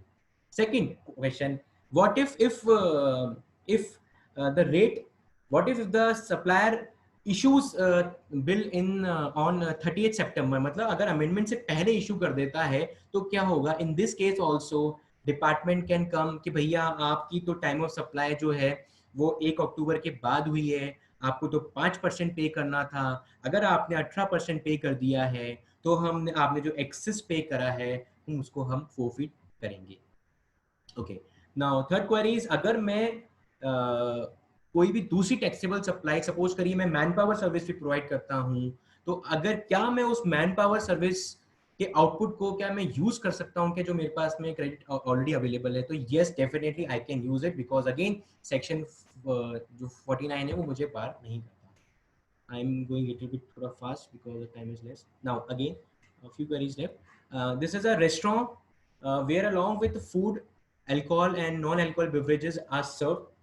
So question is whether it is a composite supply, and what would be the tax rate on supplies, whether the tax would remain if instead of liquor cocktails is served. So देखिए यहाँ क्या है कि अगर मैं restaurant में suppose करिए allow है आपको लिकर सर्व करना, सो अगर मैं फूड के साथ में लिकर भी सर्व कर रहा हूँ तो आप क्वेश्चन ये कह सकते हैं कि सर आप तो कह रहे थे अभी कि टू और मोर टैक्सेबल सप्लाईज होनी चाहिए थी, यहाँ तो एक नॉन टैक्सेबल सप्लाई है और एक टैक्सेबल सप्लाई है, तो ये कंपोजिट सप्लाई कैसे हुई? But in my humble opinion again I am saying, मैं अगर रेस्टोरेंट में कोई सप्लाई कर रहा हूँ तो मैं फूड के साथ उस पर्टिकुलर उसको फूड को सर्व करने के लिए सर्विसेज भी दे रहा हूँ, एंड अगेन अगर मैं लिकर सर्व कर रहा हूँ तो उस लिकर के साथ भी मैं सर्विस दे रहा हूँ। तो यहाँ पर क्या हो रहा है, टू सप्लाईज ऑलरेडी हो चुकी है, there is a supply of food as well as supply of services in relation to supply of that food. Okay, तो जब दो सप्लाई ऑलरेडी हो चुकी है हमारे पास में, तो अगर हम किसी नॉन टैक्सेबल सप्लाई को और जोड़ेंगे तो उससे उसका नेचर चेंज नहीं होगा, it will again be treated as a composite supply. उस पे जो फूड है उस पे रेट वही 5% लगेगी, बट जो कि ये जो अल्कोहल है ये लेवी नहीं आता है एज पर सेक्शन 9, इस पे जीएसटी एप्लीकेबल नहीं है, तो इस पे टैक्स नहीं आएगा और हमको सब जो वैट है वो ही बेसिकली हम लिकर पे पे करेंगे, और जो फूड है और जो उसकी सर्विसेज हम प्रोवाइड कर रहे हैं, फूड जो प्रोवाइड कर रहे हैं उस पे हमें 5% पे करना पड़ेगा। अच्छा, अगर मैं कोई कॉकटेल प्रोवाइड करूंगा जिसमें कॉकटेल में कोल्ड ड्रिंक्स भी है, उसमें वाटर भी है, सोडा भी है और लिकर भी जुड़ा है, तो यहाँ पर क्वेश्चन अराइज हो सकता है कि सर यहाँ तो कंप्लीट लिकर तो है ही नहीं, यहाँ पर तो लिकर के साथ में नॉन अल्कोहलिक बिवरेजेस भी जुड़ी हुई है। So in this case again what I will say कि इंटेंशन देखिए सर, बायर का इंटेंशन क्या है, वो आपके पास में क्या वो सिर्फ अगर उसको उसको अगर कोई कोल्ड ड्रिंक ही पीनी होती, कोई सोडा ही लेना होता तो वो आपसे डेफिनेटली ऑर्डर कर देता सेपरेटली, उसको पीनी थी लिकर तभी तो उसने बोला कि सर आओ मुझे कॉकटेल पिला दो। तो दिस इज द केस, तो in this case again the answer would be the same, it will be a composite supply, and on that particular cocktail VAT will be applicable and not the service tax, not the GST. Okay, now there is again interesting query, and we also have a advanced ruling for this query also. see, there is a sweet shop which provides sweets, which provides namkeen, cold drink, I can say samosas, I can say dokla, etc., and other eatable items, and in a items, and also it has a restaurant also, okay, where where providing any other eatables, okay, and that particular restaurant, that particular unit, I can say a unit, uh, is uh, is doing the billing under resto category only. Okay, so he's asking whether what will be the tax liability and whether it is a composite supply with a resto service as a principal supply. Okay, so let's understand it with a very good case study. It is a Kundan Mistan Bhandar. It is an appellate advanced ruling where it is said that though a unit is providing, though the unit is selling sweets over the counter, namkeens over the counter, maybe other beverages over the counter, but though it is attached to a restaurant, so, and they are doing billing under one only, in one hand only. So that is nothing but a restaurant services, and straightforward 5% will be applicable on that services, considering at a restaurant service without any ITC. Okay, so this is the case. Now what we can do if any person do not want to fall under this 5% category, and if they say that sir मैं तो separately supply कर रहा हूँ ना, कोई मेरे पास आता है और मैं उसको नमकीन दे देता हूँ और मैं उसको कुछ चॉकलेट दे देता हूँ या मैं उसको कुछ केक दे रहा हूँ, कोल्ड ड्रिंक दे रहा हूँ, तो मैं तो सर सेल कर रहा हूँ ना, ओवर द काउंटर सेल कर रहा हूँ ना सर, तो व्हाट इज द प्रॉब्लम? मेरे को रेस्टोरेंट सर्विस में क्यों फॉल किया जा रहा है? भाई मेरे को तो आप आउटपुट टैक्स लगाइए और मेरे को इनपुट की फैसिलिटी दिए. Why don't be it is treated as a sale over the counter only, and why should it fall under the category of service only? So in this case, what I'll say that if that particular unit can properly maintain that properly maintain his billing system and or inventory, I can say that there is separate supply where he can mention that there is a separate supply of sweets, namkeens, cold drink, and he has separate inventory for supplying such sweets, namkeen, cold drink in that restaurant, then he can be uh, take the plea of getting out of the ambit of restaurant services and can pay tax at the rate whatever applicable on sale of goods. Yes. Okay. Now again, query. It is ABC is running an eating joints, which is providing food and beverages services on a takeaway basis with a right to consume at premises also. So whether the supply will be of goods or services or both.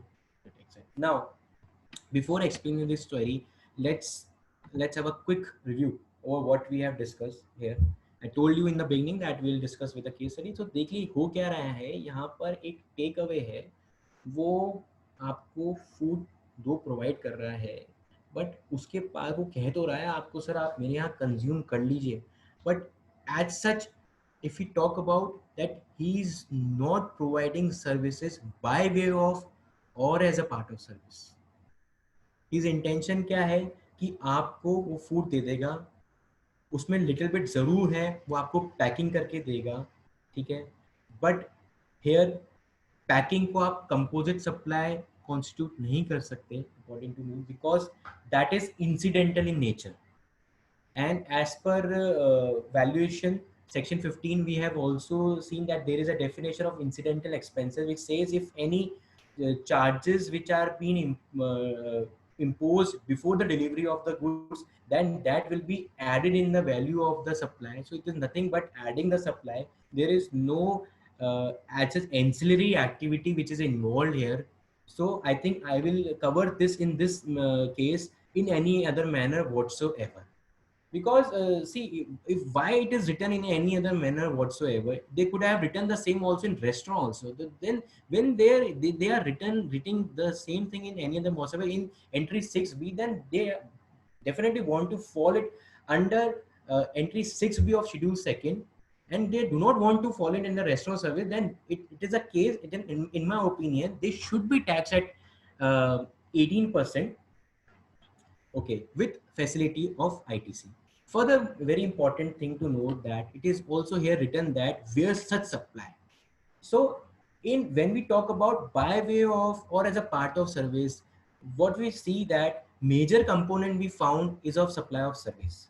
Whereas when we talk about in the present case, when we are getting the food only, okay, with a little bit packing over it. So here we can talk about that this is nothing but such supply for cash or defer payment or other valuable consideration. So अगर यहाँ पर उसको करना होता, उसको fall नहीं कराना होता, तो यहाँ पर सप्लाई वर्ड क्यों यूज करते वो?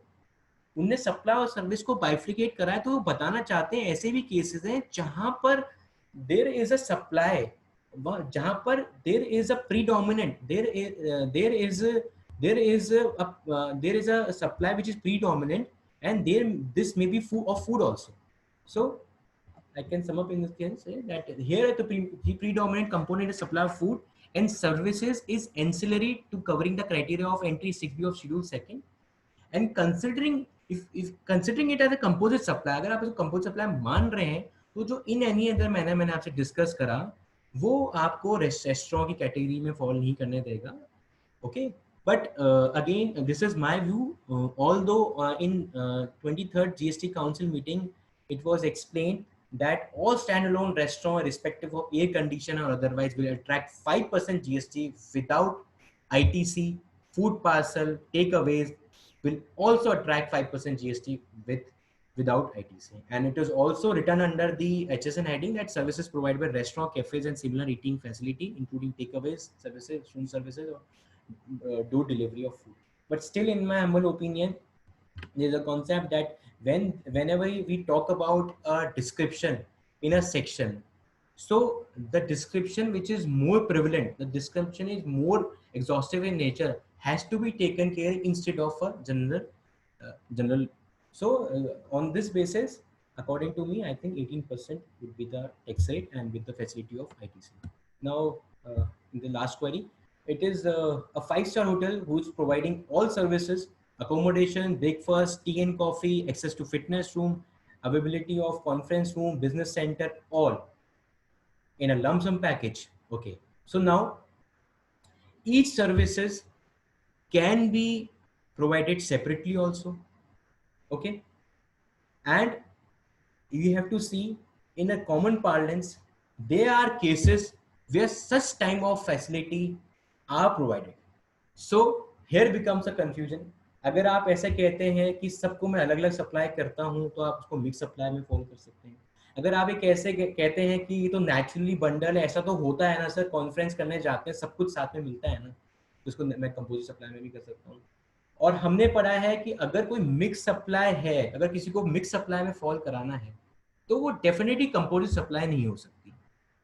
सो to avoid this, what best is understood that, and it was also there was also concept of bundle services in pre-GST regime in service tax, where also it was written then when there are more than 2 services are provided, then the service which is more prevalent will be chargeable to tax. So in the present case, as it is evident that a bouquet of services is being provided, many of them are chargeable to different rate of tax. None of the individual constitutes are able to provide the essential character of service. However, if the service is described as a convention service, it is able to capture the entire assets of the package. और हम उसको पूरा convention service के हिसाब से अगर sell कर रहे हैं, then the service will be judged as convention service and will be chargeable to 18% GST. So with this, I hope I was a bit fast, but I tried to conclude it. So if over to you. And again, before ending my session, I would like to thank again Jaipur branch, C. Anil Yadav bhaiya, and before again, not but the hello, yes, okay, so before I end up my session, I would again want to thank the management committee, Jaipur branch, and I also take the opportunity to thank Jatin Ajay bhaiya, CA Dheeraj Goraji, Varun Bhai for their guidance and support. And last but not the least, my office team members Pooja and CA for assisting me in this presentation. So thank you. Over to you, Sonam ji. Thank you so much, CA Nitin Baradia. Now, I would like to thank you, CA Chirag Jain, CA Nitin Baradia, for enlightening us on the issues, and I'm sure that our members would be benefited with the knowledge you shared with us. Special thanks to CA Ankit Maheshwari sir for welcome address, CA Bimal Chopra sir for their valuable presence, and special address CA Anil Kumar Yadav sir, Vice Chairman of Jaipur branch of ICI, Akash Bageti, Vice Chairman, Kuldeep Gupta, Secretary of ICI, and CA R.A. Sharma ji, Program Director, for organizing such a wonderful meeting. Without your support, meeting at such scale was not possible. With this, we come to end meeting. Thank you. Thank you.